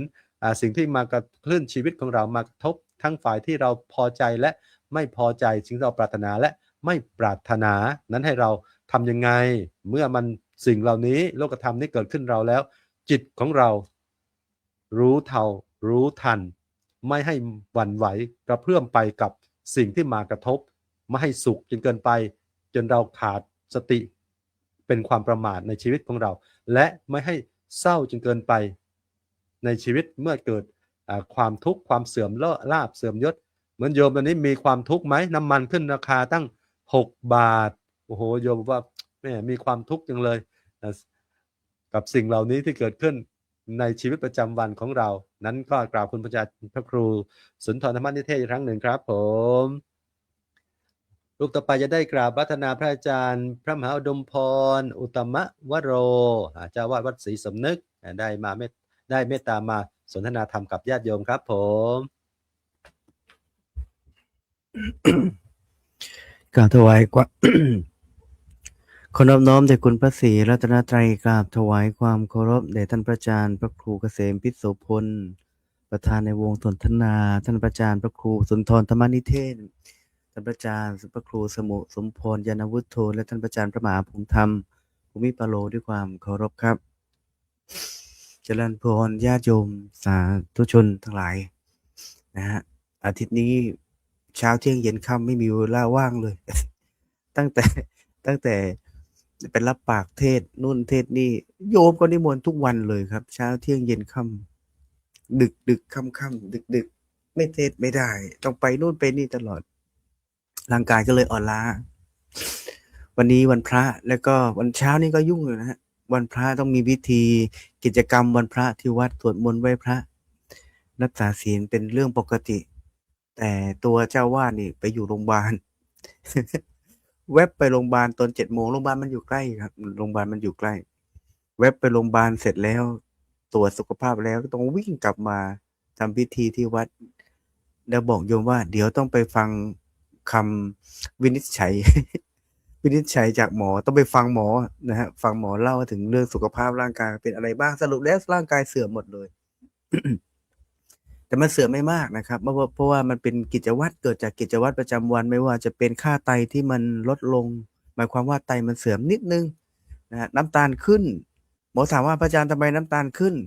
ก่อนหน้านั้น3 วันไปฉันน้ำตาลโนดที่มันเป็นขวด น้ำตาลมะพร้าวน้ำตาลอะไรอาจารย์อันตรายนะตัวเนี้ยนะฮะแล้วก็อีกวันหนึ่งก็ฉันน้ำอ้อย1 ลิตรขวดน้ำเนี่ยฮะขวดน้ำนี่น้ำอ้อยฉันมือเดียวกึบหมดเลยอยู่ได้วันหนึ่งแล้วก็พอรุ่งเช้าก็ไปตรวจน้ำตาลขึ้นแต่ขึ้นมาไม่กี่เปอร์เซ็นต์นะฮะร่างกายเดี๋ยวนี้ต้องรักษาสุขภาพร่างกายไม่พอมันก็ต้องรักษาสุขภาพจิตด้วยสุขภาพใจด้วยโดยเฉพาะวันนี้หัวข้อโลกธรรมธรรมดาของโลกรู้ทันจิตใจไม่หวั่นไหว โลกธรรมตัวนี้มันสร้างความวุ่นวายคำว่าโลกธรรมมันเป็นแปลว่าอะไรนะธรรมดาของโลกมันเป็นสิ่งที่อยู่ธรรมดาของโลกนะครับแต่มันมีเป็นคู่อาตมาเรียนสมัยนี้ตั้งแต่เรียนรู้เรื่องโลกธรรมนี้ตั้งแต่เป็นสามเณรคือเราสอนว่าธรรมตรี เราต้องท่องโลกธรรม8ได้เมื่อท่องแล้วใช้ชีวิตไปเรียนไป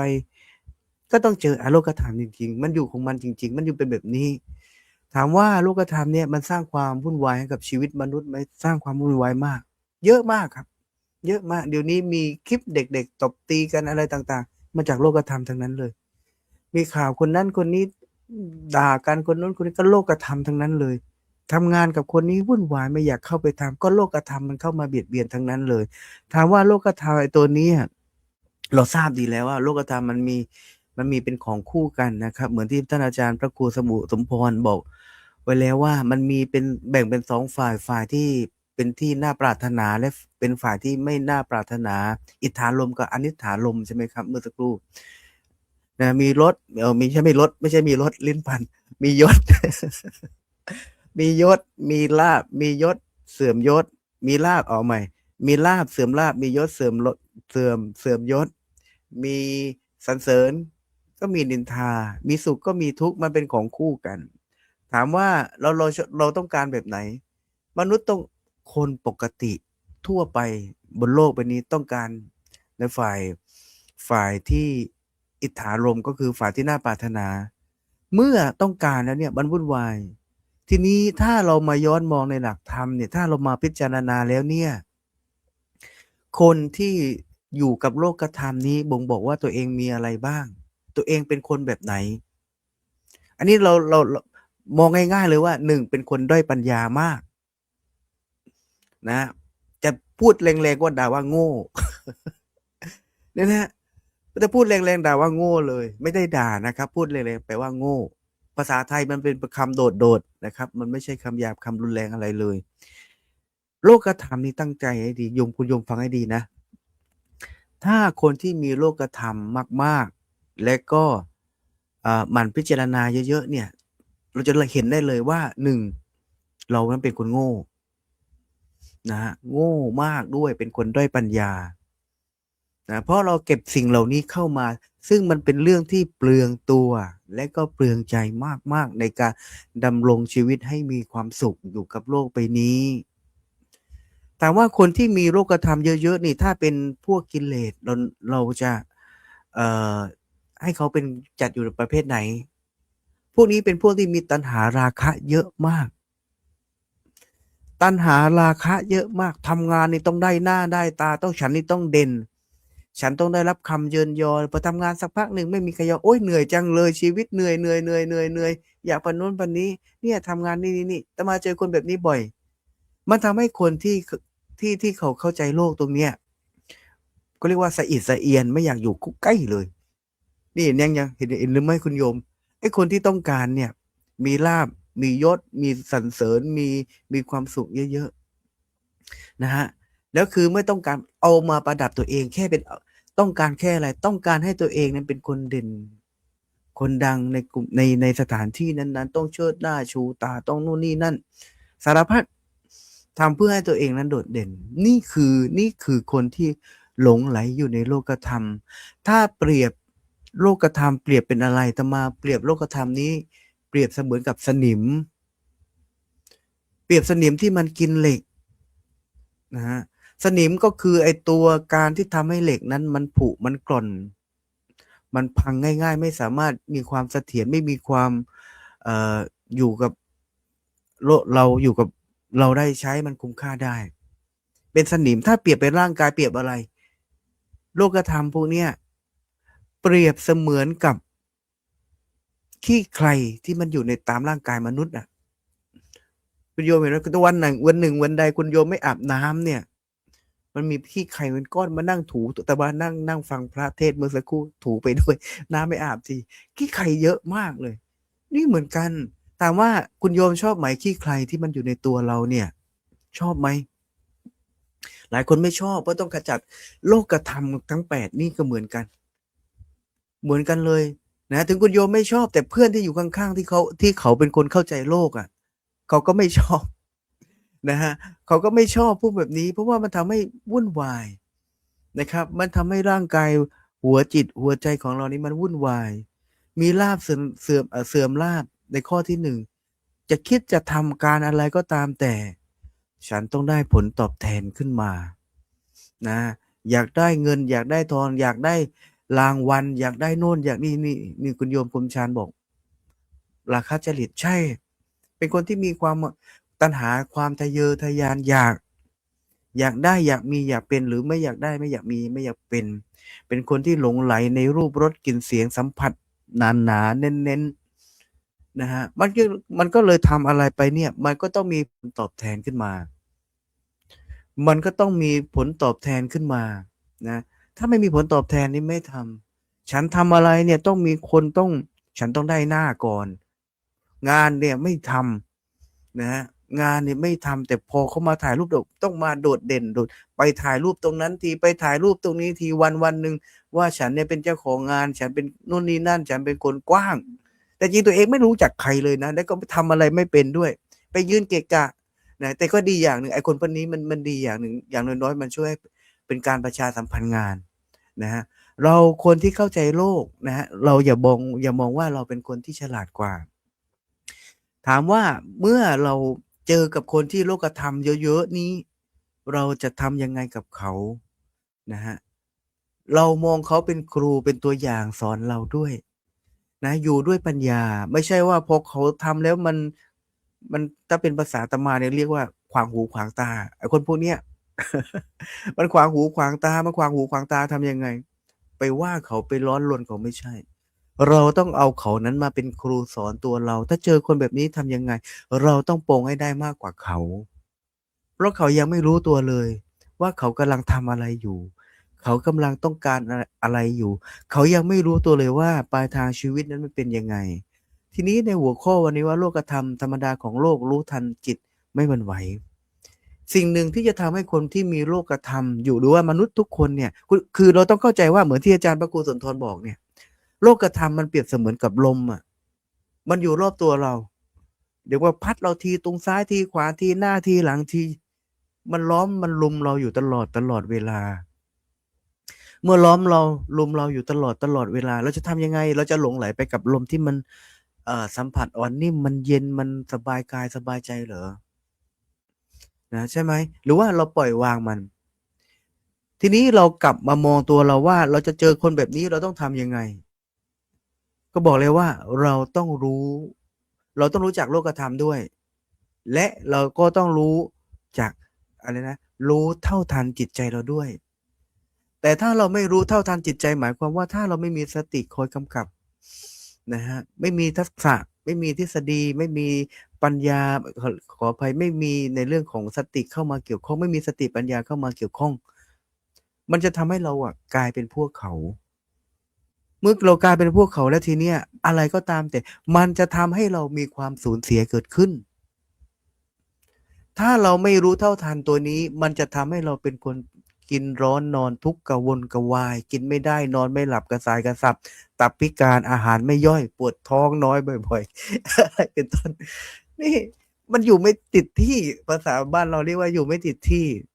พออยู่ไม่ติดที่แล้วทีนี้ต้องอันนี้ต้องเป็นแบบนั้น อันนี้ต้องได้แบบนั้นอุ้ยจัดงานนี้ต้องอลังการใช่ไหมเมื่อก่อนอาตมาเป็นคนที่ชวนคนเวลาจะจัดงานวัดทีต้องประดับประดาวัดสวยงามมาก เสร็จแล้วเกิดอะไรขึ้น เมื่อเราทำได้ตามที่ใจเราปรารถนาแล้ว ไอ้คนข้างหลังตายหมดเลยครับ เหนื่อย ไอ้คนที่อยู่ข้างหลังที่มาช่วยงานเราเอาขนไอ้ตรงนั้นมาไว้ตรงนี้ขนไอ้นี้มาไว้ตรงนั้น เอาผ้ามาผูกโยมแม่บุญธรรมอาตมาเนี่ยไปผูกผ้า ต้องปีนขึ้นบันไดปีนบันได ปีนเสร็จแล้วแกไปผูกผ้าคนเดียวคนข้างล่างก็ถือผ้า เชื่อไหมแกกลับบ้านแกเป็นลม แต่ด้วยความเป็นงานวัดไม่มีใครมาช่วยแกมาช่วย ตั้งแต่วันนั้นมาอาตมาเลิกจัดงานที่มันประดับประดางานไม่ดูสวยงามอาตมาไม่ทำเลย ถามว่าเราประดับประดาทำไว้เพื่ออะไร เพื่อให้คนมายกย่องเราว่าเราเป็นคนจัดการงานได้ดีมาก นี่ไอคนที่ติดโลกธรรมนะประดับประดาให้มันสวยงามว่าฉันนี่มีเครดิตฉันนี่มีศักยภาพนะฮะตั้งแต่นั้นมาอาตมาไม่เอาเลย แล้วก็ใช้ชีวิตปกติจัดงานกฐินทีอาตมาไม่เคยไปปักธงกฐิน จัดงานกฐินทีไม่มีต้องมานั่งจัดผ้าจัดอะไรใช้ชีวิตปกติเลย ถ้าเป็นที่อื่นนะจัดงานกฐินต้องอลังการอลังการ ค่าไฟค่าเครื่องเสียงค่าแสงค่าสี จัดงานจบงานทีเป็นหมื่นเป็นแสนต้องจ่ายให้เขานี่อาตมาจัดงานทีอาตมาไม่มีรายจ่ายน้อยมาก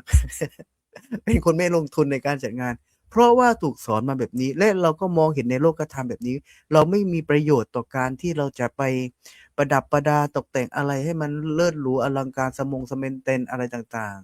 ๆ เห็นมาจะเลยเจ้าค่ะบางคนชอบทำตัวเด่นกว่าเพื่อนไม่ถูกตาของตัวเอง เลยทั้งที่ตัวเองไม่มีอะไรที่ไปกู้หนี้ยืมสินนี่นะฮะเริ่มแล้ว นะเขาอยู่ของเขาปล่อยเขาไป เราต้องรู้เท่าทันตัวเราอย่าไปคล้อยตามกระแสของเขานะฮะทีนี้เนี่ยนี่คือ พอเราไม่จัดงานปั๊บพอมันทำให้เรามีความสุขหนึ่งเพื่อนก็ไม่เหนื่อย ชาวบ้านที่มาช่วยงานวัดก็ไม่เหนื่อยเราเองก็ไม่เหนื่อยรายจ่ายเราก็ไม่เยอะ และก็เรากำลังเป็นครูเรากำลังทำให้เป็นตัวอย่างทำให้เป็นตัวอย่างว่าโลกใบนี้โลกธรรมทั้ง8มันไม่มีประโยชน์ต่อการดำรงชีวิตของมนุษย์เลยมันเปรียบเสมือนขี้ใครที่มันเกาะตัวเราที่เราต้องคอยขจัดเอาออกถ้าเราไม่เอาออก1ร่างกายสกปรกเหม็นเน่านะเดี๋ยวก็คันเดี๋ยวก็เป็นโรคเป็นอะไรต่างๆนะฮะหาปมเด่นมาปิดปมด้อยเจ้าค่ะใช่นะฮะแต่เราจะไปว่าเขานะอันนี้เรากำลังพูดธรรมะกันให้ฟังกำลังเปรียบเปยระหว่างคนที่มีโลกธรรมเยอะๆและก็กำลังพูดถึงเรื่องราวข้อดีข้อเสียนะและก็กำลังบอกว่า ทำไมเราถึงไปหลงไหลโลกธรรมเพราะเราไม่รู้เท่าทันโลกธรรมไม่รู้เท่าทันจิตที่มันไหวคล้อยไปตามแสงสีต่างๆที่มันเกิดขึ้น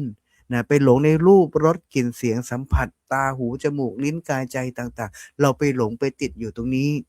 พอเราไปหลงไปติดอยู่ตรงเนี้ยซึ่งมันเป็นสนิมมันเป็นขี้ใครที่มันคอยเกาะกินเราให้เราต้องกินร้อนนอนทุกข์กระสายกระสับเราไม่มีความสุขกับชีวิตอาตมาชอบมหาตมะคานธีอาตมาเรียนรู้เรื่องมหาตมะคานธีเพราะว่าครูบาอาจารย์พระอุปัชฌาย์อาตมาเนี่ยไปเรียนที่นิวเดลีที่อินเดียแล้วจบปรัชญาพุทธศาสนาด้วยไปอยู่ในอาสมไปอยู่กับฤาษีชีวไพรกลับมาหนังสือแกเยอะเราเป็นเนนตัวเล็กๆไปนั่งแต่กุฏิเจ้าวาดกวาดขยะอ่านหนังสืออ่านติดมาไปเจอมหาตมะคานธีมหาตมะคานธีแกใช้ชีวิตปกติง่ายๆมากแกไม่ได้มีอะไรเลยแต่แกตั้งมั่นด้วยความจริงสัตย์จริงเท่านั้น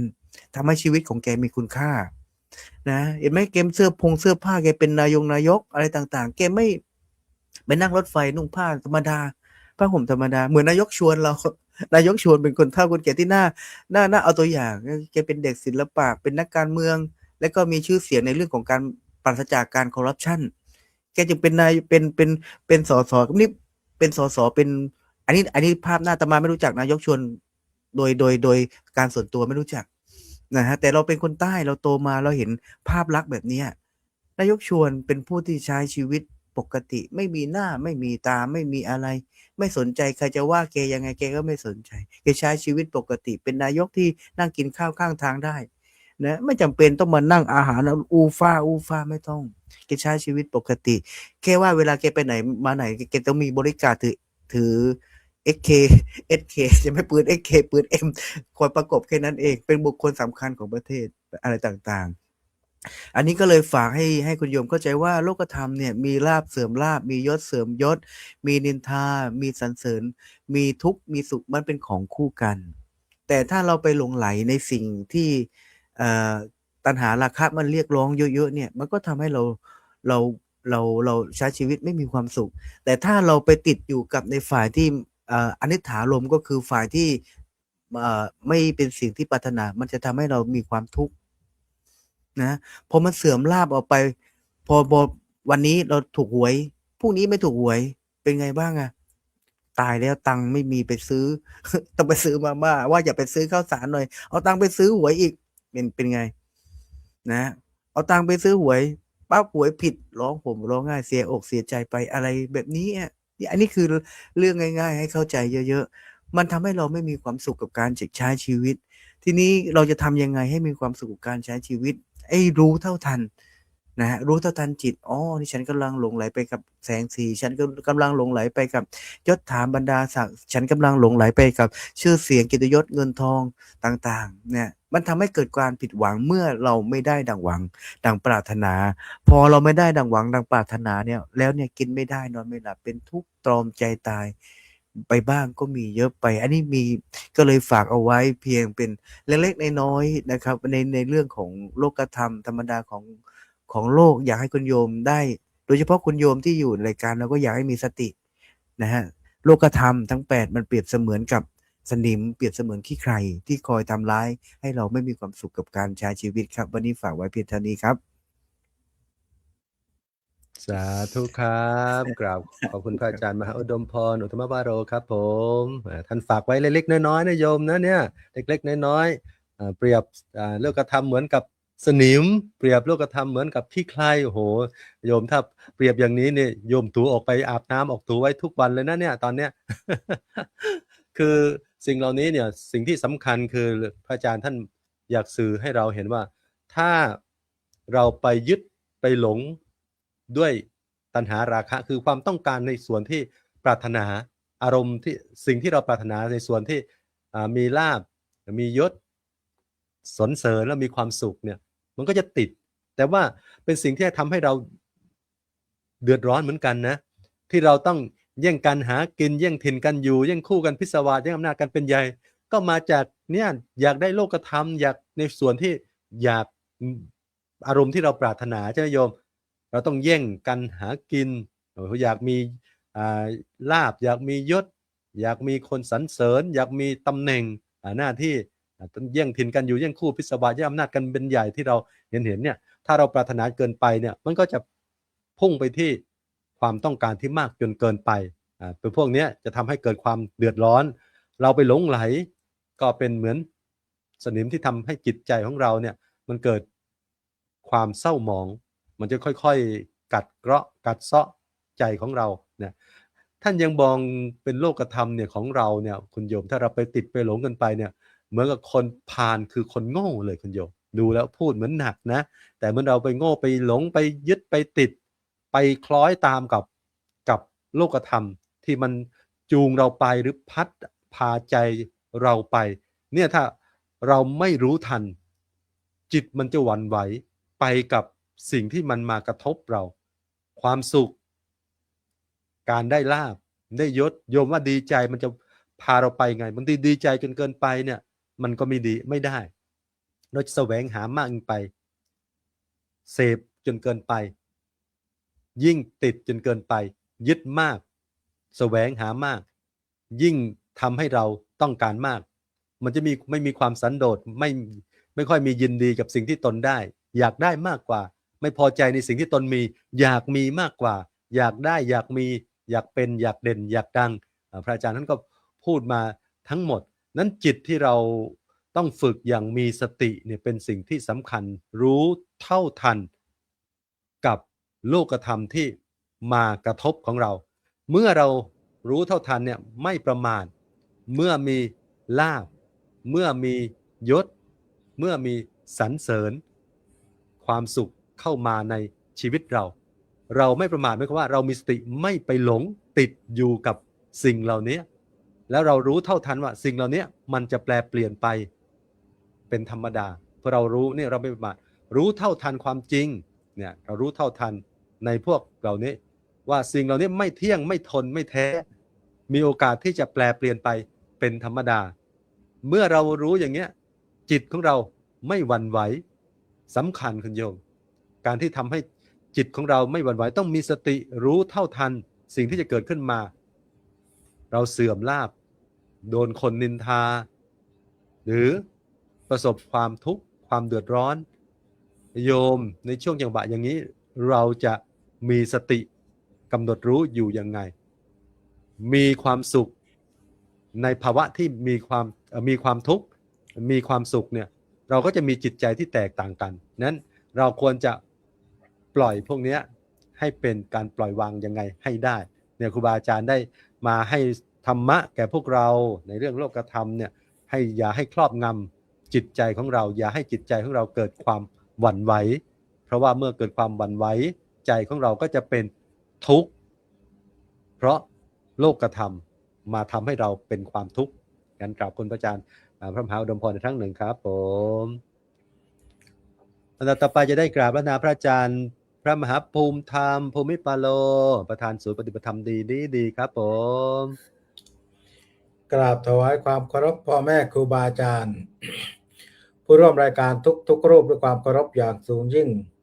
โดยมีหลวงพ่อพระครูเกษมพิษโสพลอาจารย์พระครูสุนทรธรรมนิเทศด็อกเตอร์เป็นประธานในวงสนทนาตลอดจนถึงอาจารย์พระครูสมุทรสมพรญาณวุฒโธและอาจารย์พระมหาอุดมพรอุตตมวโรด้วยความเคารพครับผมเจริญพรเจริญสุขสวัสดีดีจงมีแด่ญาติโยมญาติธรรมกัลยาณมิตรญาติธรรมทุกท่านตลอดจนถึงเสียงตามสายด้วยนะโยมนะวันนี้ที่รับฟังแล้วก็รับชมอยู่หน้าจอวันนี้ก็หัวข้อนี้เป็นหัวข้อที่อาจารย์พระครูสุนทรธรรมนิเทศด็อกเตอร์ท่านเป็นผู้ตั้งหัวข้อนี้ขึ้นมาเพื่อให้ครูบาอาจารย์หลายรูปได้มาชี้แจงจำแนกแยกแยะให้ญาติโยมได้เข้าใจแล้วก็พรุ่งนี้ก็เป็นหน้าที่ของอาจารย์พระมหาอุดมพรท่านเป็นผู้ที่ตั้งหัวข้อโยมพรุ่งนี้ท่านเป็นตั้งหัวข้อไว้ง่ายๆเลยนะคนเดี๋ยวอาตมาจะขึ้นหน้าคนเก่งมีมากคนเก่งมีมากแต่หายากคือคนดีอะไรสักอย่างนี่แหละโยมเดี๋ยวค่อยเฉลยท้ายรายการว่าท่านตั้งหัวข้อว่ายังไงนะโยมนะอันนี้เป็นการพูดออกมุกเฉยๆให้โยมได้เข้าใจเพราะฉะนั้นวันนี้โยมวันนี้เป็นวันพระ ญาติโยมหลายท่านก็ทั่วทุกมุมโลกเลยที่ฟังเสียงตามสายอยู่ก็ดี ที่ฟังรายการที่ชมอยู่หน้าจอก็ดีอาตมาถามโยมนะวันนี้ถามโยมอันนี้เป็นเรื่องจริงนะโยมนะไม่ใช่เรื่องอุปโลกตกแต่งอะไรขึ้นว่าโยมวันนี้วันพระไปไหว้พระที่ไหนกันบ้าง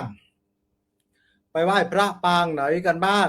ก็ถามโยมหลายท่านวันนี้ในศาลาถามคนโน้นคนนี้คนนั้นโยมถามว่าจะแหกโค้งไม่มีนิดหน่อยโยมถ้าไม่แหกโค้งนี่มันไม่สนุก ถ้าไม่แหกโค้งนี่ไม่ใช่มหาหมีภูในค่ำคืนนั้นจากรายการสมัชชานะโยมนะพากันแหกโค้งเลยเพราะฉะนั้นโยมพออาตมาถามไปไหว้พระที่ไหนไปไหว้พระปางไหนกันบ้างโยมบอกว่าท่านมหายุคเศรษฐกิจสมัยนี้ไหว้ปางไหนแล้วก็ปางตายสิท่านอาตมาทำไมปางตายล่ะก็ท่านดูสิน้ำมันขึ้นลิตรละ6 บาทแล้วเห็นไหมสงครามก็กำลังเกิดอยู่ทั่วทุกมุมโลกจะให้ไหว้พระปางไหนก็ไหว้พระปางตายท่านบอกว่าโยมบอกว่าโยมก็คิดได้นะว่าไหว้พระกันปางตาย กับยุคเศรษฐกิจสมัยนี้โยมครูบาอาจารย์พูดไปเยอะแยะมากมายเลยครูบาอาจารย์พูดกันไปเยอะแยะมากมายว่าโลกธรรมดาของโลกรู้ทันจิตไม่หวั่นไหวรู้ทันจิตไม่หวั่นไหวเพราะฉะนั้นโยมวันนี้ให้เลยโลกยุคสมัยนี้อยู่ในมือถือโยมถ้าเทียบกับสมัยก่อนนะอาตมาเทียบตัวอย่างว่าอะไรนะลาภยศสรรเสริญสุขเนี่ยลาภยศสรรเสริญสุขเชื่อเหลือเกินว่าคนทั้งโลกอยากยืนแบบนี้แต่ในเมื่อโยมยืนลาภมียศมีสรรเสริญมีสุขโลกมันเอียงโยมโลกมันเอียงเหมือนยืนขาเดียวเพราะฉะนั้นโลกนี้ต้องยืน2 ขามีลาภก็ต้องเสื่อมลาภมียศก็ต้องเสื่อมยศมีสรรเสริญก็ต้องมีนินทามีสุขก็ต้องมีทุกข์เพราะฉะนั้นโยมต้องยืนให้ได้ทั้ง2 ขาเพราะบนโลกใบนี้ไม่มีใครยืนขาเดียวโยมเห็นไหมถ้ายืนขาเดียวมีลาภมีทุกข์มีลาภมีสุขมีสรรเสริญมีสุขโอ้โหยืนขาเดียวเลยโยมคิดว่ายืนได้ไหมก็ยืนไม่ได้เพราะฉะนั้นเราต้องยืนให้ได้ทั้ง2 ขานี่กับโลกยุคสมัยนี้เพราะฉะนั้นโยมพอตื่นเช้าขึ้นมาปุ๊บโยมหยิบโทรศัพท์ก่อนเพื่อนเลยเนี่ยนี่คือธรรมดาของโลก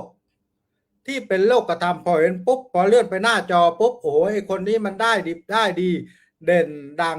เราเกิดการเปรียบเทียบในใจแล้วเกิดการเปรียบเทียบในใจแล้วพอเลื่อนไปอีกทีนึงสามีเพื่อนซื้อรถหันมามองไอ้แกอยู่ข้างหลังนี่ยังไม่ตื่นทีไม่มีปัญญาซื้อรถให้เราเกิดการเปรียบเทียบในใจแล้วพอเกิดการเปรียบเทียบในใจอะไรเกิดขึ้นโยมตัณหาคือความทะยานอยากพออยากได้พออยากได้ปุ๊บเกิดอะไรขึ้นโยมกู้หนี้ยืมสินพอกู้หนี้ยืมสินอะไรตามมาโยมทุกตามมาไม่ใช่มีความสุขเพราะอะไรเพราะเราอยากได้ในสิ่งที่ใจต้องการเนี่ยอยากได้ในสิ่งที่ใจต้องการเพราะอะไรเพราะโลกสมัยนี้โยมมาเร็วไปเร็วมาเร็วไปเร็วในที่นี้ก็คือโลกโซเชียลโยมเปิดหน้าจอโทรศัพท์ปุ๊บเห็นทันทีเห็นทุกข์เห็นสุขเห็นสรรเสริญเห็นนินทาเห็นหมดเลยอยู่ที่หน้าจอโซเชียลทั้งหมดเลยเห็นไหมพอโยมเห็นสิ่งเหล่านี้ปุ๊บเกิดความทุกข์ในใจเกิดการเปรียบเทียบและมีความทุกข์ในใจทำไมวันนี้ไม่มีคนคอมเมนต์เลยไม่มียอด follower สูงไม่มีคนฟังเยอะแยะมากมายเกิดความทุกข์ในใจเนี่ยเกิดการเปรียบเทียบเพราะฉะนั้นนี่เขาเรียกว่าโลกธรรมครอบงำในจิตใจเหมือนที่น้องพระมหาอุดมพรเปรียบเสมือนสนิมที่กินเหล็กอันนี้อยู่ในธรรมบทเลยโยมไม่มีใครทำร้ายเหล็กได้นอกจากสนิมที่มันกัดกินตัวเหล็กนั่นเองคนเราก็เหมือนกันไม่มีใครทำร้ายเราได้เท่ากับขี้ใครที่อยู่ในตัวเราเองเนี่ยเห็นไหมโยมเพราะฉะนั้นอยู่ที่ตัวเราสิ่งที่สำคัญที่สุดอยู่อย่างไรไม่ให้โลกธรรมครอบงำเนี่ยครูบาอาจารย์ก็อธิบายไปหมดแล้ววันนี้ว่าอยู่อย่างไรไม่ให้โลกธรรมครอบงำก็คืออยู่อย่างพอเพียงโยมอยู่อย่างพอเพียงและอย่าตามสื่อโซเชียลเมื่อไรที่โยมเกิดการเปรียบเทียบ โดยเฉพาะเด็กเจน Z เจน Y ยุคณปัจจุบันนี้เกิดการเปรียบเทียบมากมายเลยทำไมลูกป้าข้างบ้านเรียนโรงเรียนเอกชนทำไมแม่ส่งหนูไปเรียนโรงเรียนวัดเพราะฉะนั้นโยมเรียนโรงเรียนวัดก็ดังโด่งดังทั่วโลกเลยนะตอนนี้น้องต้นข้าวสุปริยานะโยมเห็นไหมโด่งดังทั่วโลกเลยมาจากโรงเรียนวัดอนุบาลวัดชัยชุมพลเห็นไหมก็โด่งดังได้เพราะฉะนั้นทุกสิ่งทุกอย่างอยู่ที่พ่อแม่สอนพอพ่อแม่สอนดีเด็กก็จะไม่เกิดการเปรียบเทียบแต่ถ้าเมื่อไหร่ที่พ่อแม่สอนให้เด็กเกิดการเปรียบเทียบนี่ก็คือหมายความว่าโลกกระทำครอบโลกกระทำครอบหำโยมก็คือทุกสุขสรรเสริมนินทาเพราะฉะนั้นวันนี้โยมในเมื่อครูบาอาจารย์มาชี้แจงให้โยมได้ฟังได้เข้าใจได้ปฏิบัติแล้วในเรื่องของโลกยุคณปัจจุบันนี้โยมตอบคำถามตัวเองไม่ต้องตอบอาตมานะตอบคำถามตัวเองว่าอยู่หน้าจอโทรศัพท์มือถือเนี่ยวันละกี่ชั่วโมงเมื่ออยู่หน้าจอโทรศัพท์มือถือวันละกี่ชั่วโมงแล้ววางโทรศัพท์มือถือวันละกี่ชั่วโมงวันละกี่ชั่วโมงไม่ต้องตอบอาตมาโยมตอบตัวเองเพราะมือถือนี่มันจะบอกเลยว่าวันนี้ท่านเข้าเฟซกี่ชั่วโมงเข้าไลน์กี่ชั่วโมงเข้า TikTok กี่ชั่วโมงมันจะแจ้งมาหมดเลยของอาตมาก็เหมือนกันไม่ใช่เฉพาะโยมนะไม่ใช่เฉพาะโยมของอาตมาก็เหมือนกันวันนี้ท่านหมีปูเข้าเฟซปาเข้าไป3 ชั่วโมงใน3 ชั่วโมงนั้นเกิดการเปรียบเทียบเยอะแยะมากมายโยมทำไมเป็นแบบนู้นทำไมเป็นแบบนี้เป็นแบบนั้นเพราะฉะนั้นโยมก็เหมือนกันลองลดละเลิกการใช้สื่อโซเชียลแล้วหันมามองตัวเองหันมาสนใจตัวเองเนี่ยการเปรียบเทียบก็จะลดน้อยถอยลงในเมื่อการเปรียบเทียบก็จะลดน้อยถอยลงโลกกระทำก็ครอบงำเราไม่ได้โยมแต่เมื่อไรที่มีการเปรียบเทียบแข่งขันกันเยอะแยะมากมายโดยเฉพาะเรื่องน้ำมันเนี่ยเรื่องน้ำมันจริงๆแล้วหน้าที่ใครเดือดร้อนโยมประชาชนเดือดร้อนทุกคนคิดเหมือนกันหมดเลยว่าทำไมอย่างนู้นอย่างนี้อย่างนั้นแต่เนี่ยโยมแต่เราใช้ใจเราไปยึดติดกับตรงนั้นเอาการเมืองมาเป็นส่วนหนึ่งของชีวิตเนี่ยเราก็เลยทุกข์ในเรื่องของตรงนั้นเพราะฉะนั้นอย่าเอาโลกธรรมมาเป็นส่วนหนึ่งของชีวิตให้เราใช้ชีวิตในแบบฉบับที่เราอยากจะใช้ในแบบฉบับที่เราอยากจะเป็นด้วยการปฏิบัติตามพระราชปณิธานของในหลวงรัชกาลที่9อยู่แบบมีเศรษฐกิจพอเพียงโยมอุอากะสะขยันหารักษาไว้คบเพื่อนดีใช้ชีวิตแบบพอเพียง4อย่างนี้โลกกระทำครอบงำไม่ได้แล้วโยมก็จะกลายเป็นเศรษฐีในเมื่อกลายเป็นเศรษฐีแล้วก็จะได้เข้าวัดทำบุญฟังเทศน์ฟังธรรมนำคำจากครูบาอาจารย์พร่ำสอนในวันนี้ไปประพฤติและปฏิบัติโดยเฉพาะป้าข้างบ้านต้องบอกด้วยว่าโลกกระทำแปดเป็นอย่างไรเพราะฉะนั้นฝากไว้ให้โยมคิดฝากไว้ให้โยมนำไปปฏิบัติและฝากไว้ให้โยมนำไปบอกต่อเพื่อเป็นประโยชน์ถึงไม่มากก็ไม่น้อยจนเกินไปในเรื่องของการลดละเลิกการใช้สื่อมือถือลงบ้างและลดการเปรียบเทียบจะได้เกิดความสุขกับชีวิตสาธุครับผมสาธุครับกราบขอบคุณพระอาจารย์มหาภูมิธรรมภูมิปาโลครับผมโยมก็แซวอาจารย์จะแหกโค้งไหมธรรมะแหกโค้งไหมหรือพระอาจารย์ไปพูดที่รายการใหญ่รายการแม่รายการพ่อสมัชชาสงฆ์ไทยในสหรัฐอเมริกาไม่รู้พระอาจารย์ภูมิธรรมไปแหกโค้งอย่างไรโยมก็ติดอกติดใจเลยจะเป็นรายการแหกธรรมะแหกโค้งหรือเปล่าวันนี้ท่านก็แหกนะคุณโยมนะมาแหกยังไงโอ้โห2 ขาโยมระวังนะคนเราต้องยืน2 ขาให้ได้อย่ายืนขาเดียวก็คือโลกธรรมมันมีเป็นคู่ที่อาจารย์ครูบาอาจารย์บอกไว้แล้วว่าต้องมีเป็นคู่มันมาเป็นคู่เนี่ยถ้าเรารู้ว่าคู่ไหนเป็นลาภยศสรรเสริญสุขเนี่ยคือคู่ที่เราขาหนึ่งที่เราปรารถนาเนี่ยท่านต้องการชี้เราขาที่เราปรารถนาเราก็หูยสบายอกสบายใจแต่ว่ายืนไปยืนมามันเหนื่อยคุณโยมถ้ายืนเป็น2 ขาคือมีลาภก็เสื่อมลาภยศเสื่อมยศมี สรรเสริญก็มีคนนินทามีสุขก็ต้องมีทุกข์มันจะบาลานซ์กันคือต้องฝึกใจไม่ให้ยินดียินร้ายต่อโลกธรรมจะช่วยให้ชีวิตของเราอยู่อยังมีความสุขมีความอยู่แบบพอเพียงไม่ทุกข์จนเกินไป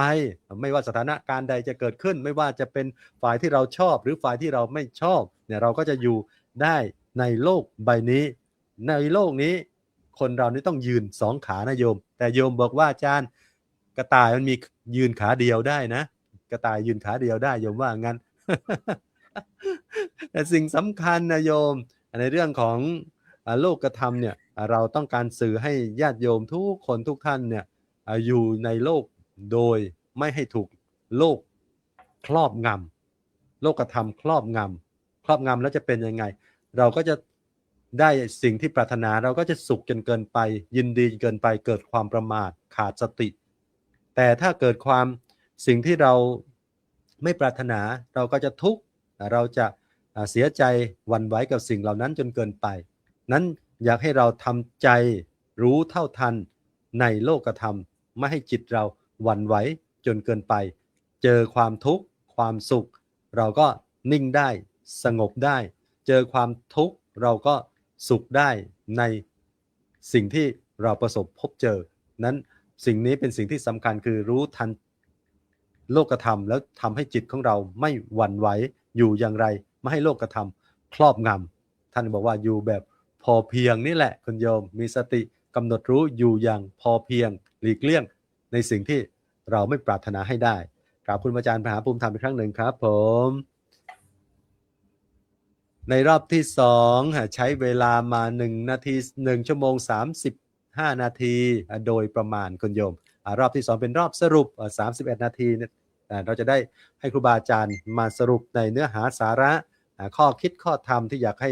ญาติโยมมาฟังธรรมวันนี้ได้เป็นแนวคิดสะกิดใจหรือว่าข้อคิดข้อธรรมน้อมนำไปใช้ในชีวิต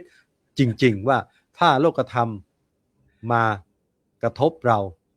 ราจะทำยังไงให้อยู่ในโลกใบนี้ได้อย่างมีความสุขตอนนี้ครูบาอาจารย์จะได้มาชี้แจงแสดงให้ญาติโยมในรอบที่2กราบพระอาจารย์กราบนมัสการพระอาจารย์พระครูสุนทรธรรมนิเทศครับผม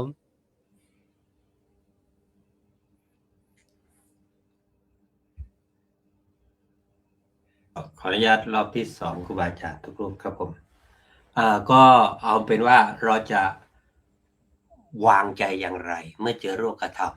เพื่อที่จะให้รักษาใจเราไว้ไม่หลงไม่หวั่นไม่เสียหลักนะไม่ว่ามันจะมีขึ้นมีลงก็หลังง่ายๆคือดีมาก็ไม่ลืมตัวร้ายมาก็ไม่ลืมใจตั้งแต่ข้อแรกเลยคือได้ลาภก็วางตนเป็นผู้ที่ไม่หลงและก็ไม่ประมาทขอบคุณโชคที่เกิดขึ้นแต่ก็ไม่ยึดว่ามันจะอยู่กับเราตลอดไปแล้วก็ใช้ลาภที่เกิดขึ้นนั้นเอามาสร้างความดีสร้างบารมีต่อไปคือคิดว่าวันนี้ได้วันหน้าก็อาจไม่ได้นะมันเป็นได้ประการที่2คือถ้าเสื่อมลาภก็ให้วางตนในลักษณะที่เรียกว่าไม่ทุกข์และไม่ท้อมองว่ามันเป็นธรรมดาก็ตั้งต้นใหม่ด้วยสติคิดว่าของหายได้แต่ใจอย่าหายนะประการที่3ที่ได้ยศมาก็ให้คิดว่าวางตนก็คือให้รู้จักถ่อมตนได้ยศและอย่าเมาที่ท่านว่าคือยิ่งสูงก็ต้องยิ่งนิ่งให้มากขึ้นใช้อำนาจที่ได้มาเนี่ยเพื่อช่วยเหลือเพื่อนมนุษย์ไม่ใช่เพื่อแสวงหาประโยชน์ตนคิดว่ายศอยู่ที่ตำแหน่งไม่ได้อยู่ที่ใจนะมันเปลี่ยนแปลงได้ประการที่4ถ้าเกิดเสื่อมยศขึ้นมาก็ให้วางตนในลักษณะที่เรียกว่ารักษาคุณค่าในตัวเองไม่หมดกำลังใจกับยศที่มันเกิดการเปลี่ยนแปลงแล้วก็ในลักษณะที่เรียกว่าไม่ให้ความดีนั้นมันสูญเสียไปนะยังไงก็ความดีต้องสำคัญกว่ายศคิดว่ายศหายได้แต่ความดีต้องไม่หาย การที่ห้าถ้าได้รับการสรรเสริญก็วางตนไว้ด้วยการไม่หลงคำชม ฟังไว้เป็นกำลังใจ นึกถึงความดีมีกำลังใจ นึกถึงความผิดก็จะได้คิดแก้ไขแต่ก็ไม่ยึดสิ่งเหล่านั้นให้มันเกิดเป็นทุกข์ขึ้นมาคือคิดว่าเขาชมเพราะเห็นดี เราก็ต้องรักษาดีต่อไป ส่วนการที่ 6ถ้าเกิดนินทาก็วางตนด้วยความไม่โกรธไม่โต้ตอบฟังดูว่าจริงไหมจริงก็แก้ไม่จริงก็วางแล้วถ้าเขาด่าเราไม่จริงก็แสดงว่าเขาอาจจะเข้าใจผิดแต่ถ้าจริงก็เอามาเป็นข้อดีที่เราจะได้เปลี่ยนแปลงตัวเองที่ท่านบอกเหมือนผู้ชี้ขุมทรัพย์ให้เขาเป็นแฟนพันธุ์แท้อะไรนะไม่ใช่พันธุ์แท้แฟนพันธุ์แท้ที่คอยสอดส่องดูแลอย่างที่พระอาจารย์บอกป้าข้างบ้านนั่นแหละเป็นกล้องวงจรปิดชนิดที่เรียกว่าไม่ต้องต่อสายไฟให้ยุ่งยากไม่ต้องไปติดตั้งอะไรให้ลำบากเพราะว่าเขาจะคอยตามดูทุกซอกทุกมุมในชีวิตของเรารู้มากกว่าที่เรารู้ซะอีกฉะนั้นก็คิดว่าเสียงเขาไม่ใช่ตัวเรานะมันเป็นเสียงเขาพูดเสียงเขาว่าประการที่7ให้มีสุขนะเวลาเจอสุขก็วางตนไม่เพลินจนลืมตัวแล้วก็ใช้ความสุขนั้นมาสร้างพลังก็ไม่ประมาทมัวเมากับความสุขนั้นด้วยคิดว่าสุขก็ไม่เที่ยงเนี่ยวันนี้วันพฤหัสนะพรุ่งนี้วันศุกร์เดี๋ยวก็วันเสาร์อีกนั้นสุขเนี่ยมันก็เปลี่ยนแปลงนะแต่ว่าชีวิตเนี่ยสุขทุกข์นะมันก็เปลี่ยนแปลงตลอดเวลามันไม่ได้ยั่งยืนเดี๋ยววันเดียวเนี่ยเราก็สุขบ้างทุกข์บ้างพอมาชั่งน้ำหนักเรื่องวันนี้สุขหรือทุกข์มากกว่ากันสุขเพราะอะไรทุกข์เพราะอะไร8ไอ้ที่มันทุกข์ก็รู้จักวางตนเหมือนกันอดทนแล้วก็เรียนรู้ทุกข์เอาความทุกข์มาเป็นครูและใจก็อย่าไปจมกับความทุกข์นั้นอยู่ปล่อยให้ได้คิดว่าทุกข์มาแล้วก็แล้วไปนะเดี๋ยวก็มันก็ไปนะอย่าไปเก็บมันไว้หลักสั้นๆก็คือว่าเมื่อวางตนเวลาเจอกับโลกธรรมก็ใช้3คำคือไม่หลงไม่โกรธแล้วก็ไม่ท้อไม่หลงไม่โกรธไม่ท้อพระเจ้าเปรียบคนรู้ทันโลกธรรมว่าเหมือนภูเขาหินลมพัดเข้าไม่หวั่นไหวแล้วก็จะสรุปสั้นๆว่าเจอโลกธรรม8ให้ทำต่อไปนี้คือได้ก็ไม่หลงเสียก็ไม่ท้อชมก็ไม่ลอยด่าก็ไม่โกรธสุขก็ไม่เพลินทุกข์ก็ไม่จมใจจะมั่นคงสงบไม่หนักแน่นขอเป็นกำลังใจทุกท่านนะแม้กระทั่งพระก็ต้องเจอโลกธรรมซึ่งตอนนี้เจอหนักมากเพื่อกลบข่าวบางเรื่องที่มันยังแก้ปัญหาไม่ได้ ก็เอาข่าวพระมาให้มันดูเหมือนกับว่าอะไรนะหนังหน้าไฟหรือเปล่าก็ไม่รู้ นะฮะให้คนก็มาสนใจด่าพระแทนขอบคุณมากครับผม สาธุครับกราบคุณพระอาจารย์พระครูสุนทรธรรมนิเทศครับโลกธรรม8ข้อย่อสมมุติมียศเสื่อมยศอย่ากังขามีลาภเสื่อมลาภธรรมดาสรรเสริญนินทาย่อมคู่กันมีสุขมีทุกข์อยู่ทุกผู้เรียนรู้โลกธรรมจงจำมั่นปล่อยวางบางคราวคลายเคล้าคลันรู้ทันจิตตนหลุดพ้นเอ่ยโยมพระอาจารย์ฝากไว้ได้ไม่หลงเสียก็ไม่ท้อเสียก็ไม่ท้อไม่โกรธเวลาเกิดขึ้นโลกธรรมกับชีวิตของเรากับคุณอาจารย์ครับผมต่อไปกับรัตนาพระอาจารย์พระมหาอุดมพรครับผมกับขอโอกาสนะครับ ขอเจริญพรคุณโยมอีกครั้งหนึ่งนะครับในที่เรายกหัวข้อในเรื่องของโลกธรรมขึ้นมาเนี่ยเพื่อให้เรานั้น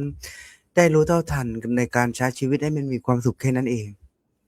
นะฮะรู้เท่าทันในการใช้ชีวิตให้มีความสุขเหมือนที่ท่านอาจารย์พระมหาภูมิธรรมได้บอกว่าจริงๆโลกธรรมเนี่ยมันแก้ด้วยความพอเพียงมันอยากคือโลกธรรมที่มันเกิดขึ้นมันเกิดจากการที่เราอยากได้อะไรที่มันมากเกินไปว่นเว้อ นะใช้คำว่าเว่นเวออยากได้อะไรที่มันมากเกินไป อยากเด่นอยากดัง อยากดี อยากมีคนยอมรับนับถือ อยากมีชื่อเสียงเห็นคนนั้นเขามีคนรักใคร่เยอะๆเราก็อยากทำให้เขาบ้าง อยากเป็นแสง หิวแสง อยากมีแสง อยากมีโน่นมีนี่ ก็เพื่อประโยชน์ทั้งนั้นเลยนะครับ เพื่อประโยชน์ทั้งนั้นเลย ทีเนี้ยเมื่อก่อนที่เราจะได้ประโยชน์ตรงนั้นมันต้องมีกระบวนการของการไขว่คว้าขึ้นมาแล้วมันจะเหนื่อย และมันเหนื่อยทีเนี้ยมันเหนื่อยเราได้อะไรมันเหนื่อยฟรีมันไม่มีความสุขกับชีวิตมันเป็นของที่ควรกระจัดออกไปด้วยซ้ำไปนะฮะมันเปรียบเสมือนกับสนิมที่มันกินเนื้อเหล็กเปรียบเสมือนขี้ใครที่มันอยู่ตามผิวร่างกายเราที่เราต้องกระจัดออกเสียถ้าเราไม่ขจัดออกเสียเนี่ยมันจะทำให้เรานั้นขุ่นมัวนะครับทีนี้การรู้เท่าทันจิตในเรื่องของโลกธรรมเนี่ยนะเราก็ต้องยอมรับไปได้ว่าทั้ง8อย่างเนี่ยมันในเรื่องโลกธรรมเนี่ยมีลาภเสริมลาภมีพวกนี้มียศเสริมยศมันเป็นเรื่องปกติมันเป็นเรื่องธรรมดากับโลกแต่ที่มันไม่ปกติเพราะว่าเราไปต้องการไปไขว่คว้ามันมากเกินไปมากจนน่าเกลียด มากจนน่าเกลียดเมื่อมากจนน่าเกลียดแล้วมันทำให้เราเหนื่อยทั้งกายเหนื่อยทั้งใจชีวิตมันไม่อยู่กับความพอดีพอเพียงมันหาความสุขไม่ได้เพราะไอ้โลกธรรมเนี่ยมันเป็นของคู่กันมีมืดก็มีสว่างเห็นไหมมีมืดก็มีสว่างมียศก็มีเสื่อมยศอะไรเป็นต้นมันทำให้เข้าใจง่ายๆว่ามันอยู่ในฐานของความไม่แน่นอนนะฮะมันเปรียบเสมือนกับการเสี่ยงทายการเล่นพนันนะฮะมันสนุกก็จริงอ่ะแต่เวลามันเสียเยอะนะ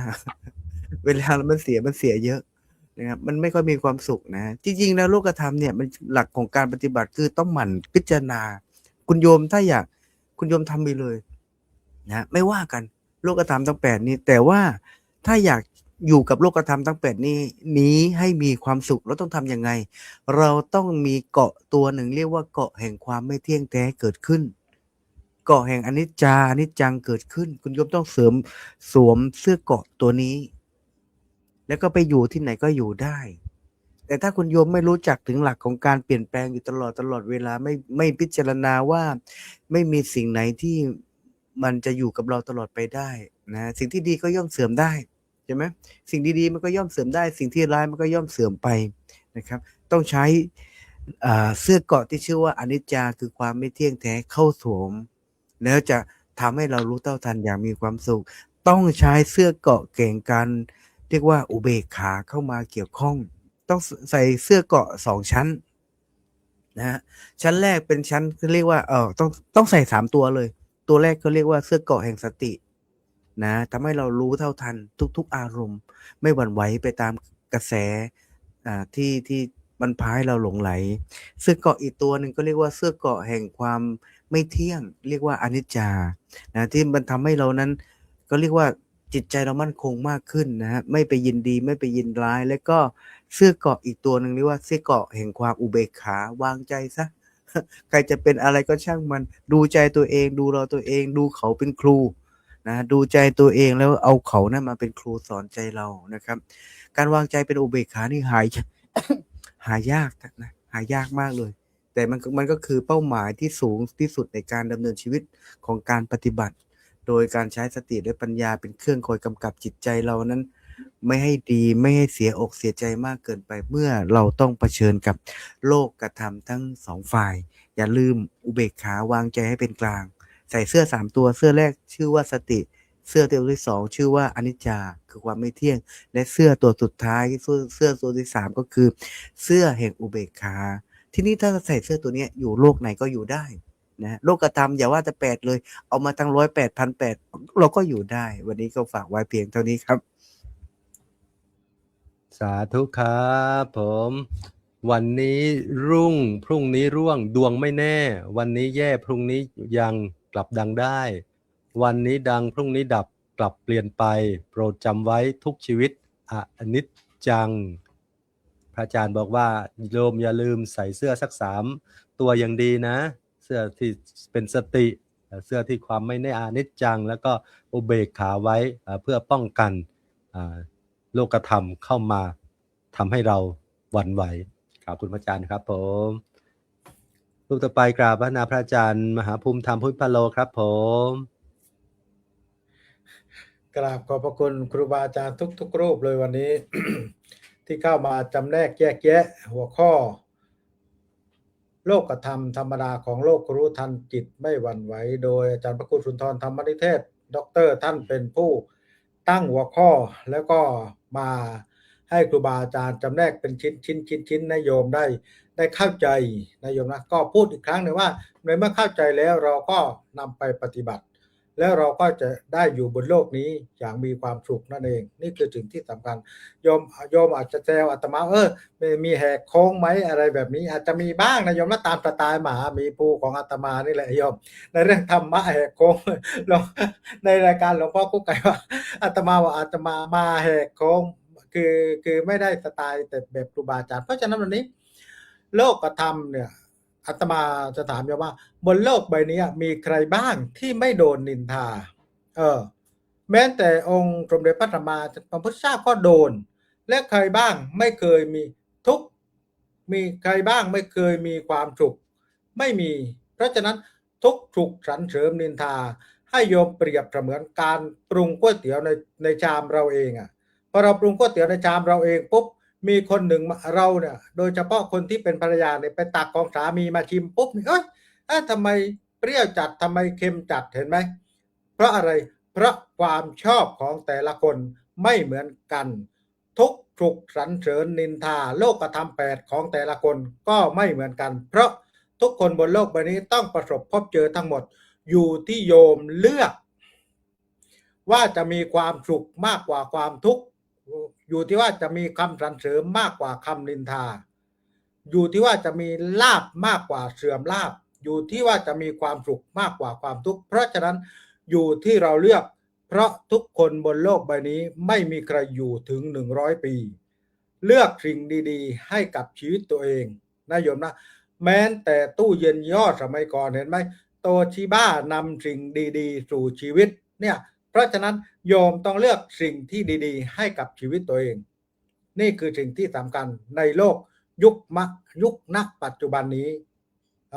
เพราะฉะนั้นท้ายรายการนี้โยมฝากรายการพรุ่งนี้หัวข้อพรุ่งนี้ว่า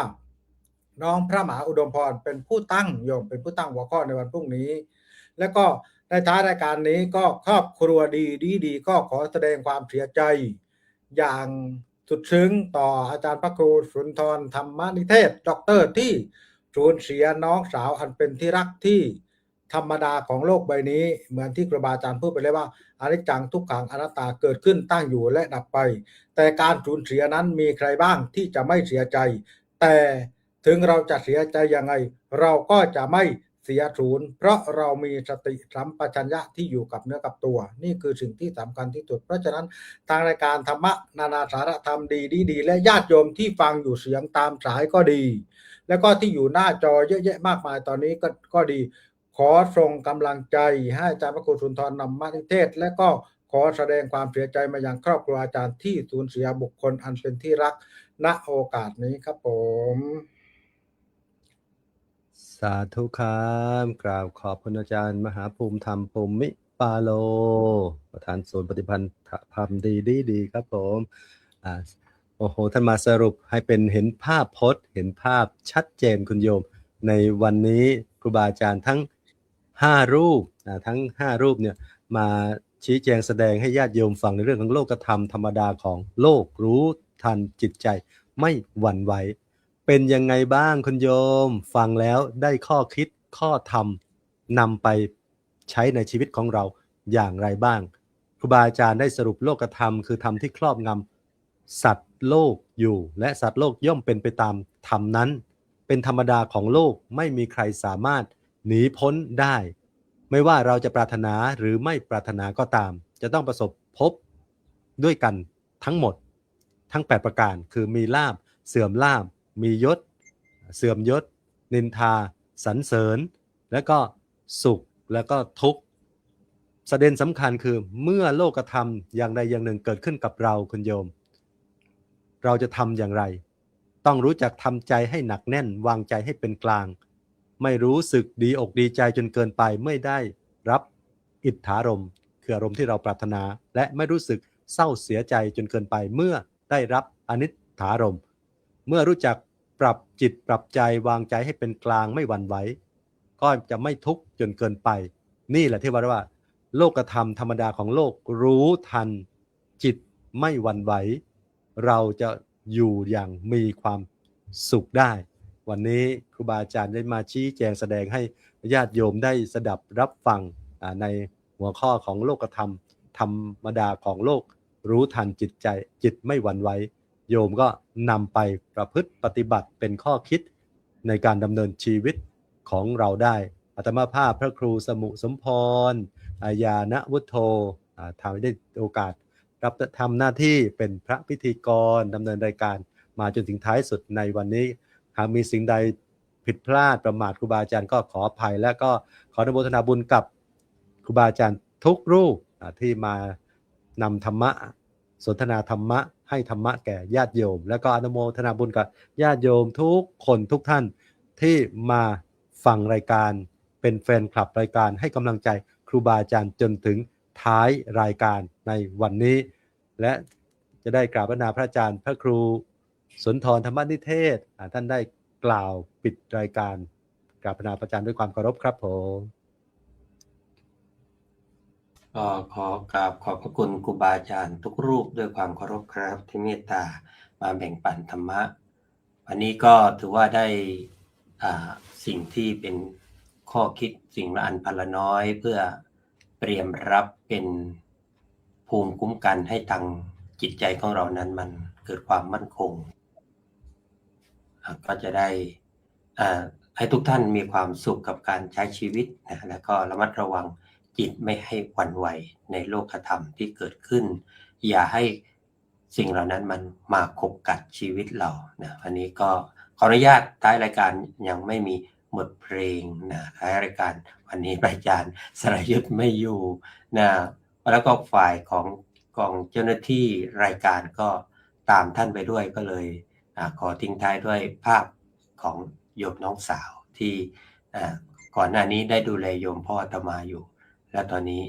โยมพ่อเขาไปอยู่กับน้องสาวในงานศพงานสวดอาตมาขอกลับก่อนจะกลับไปอีกครั้งหนึ่งก็ทิ้งท้ายด้วยเพลงวันนี้นะก็ขอฝากทุกท่านให้มีความสุข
เพราะเราต่างไม่เคยพอ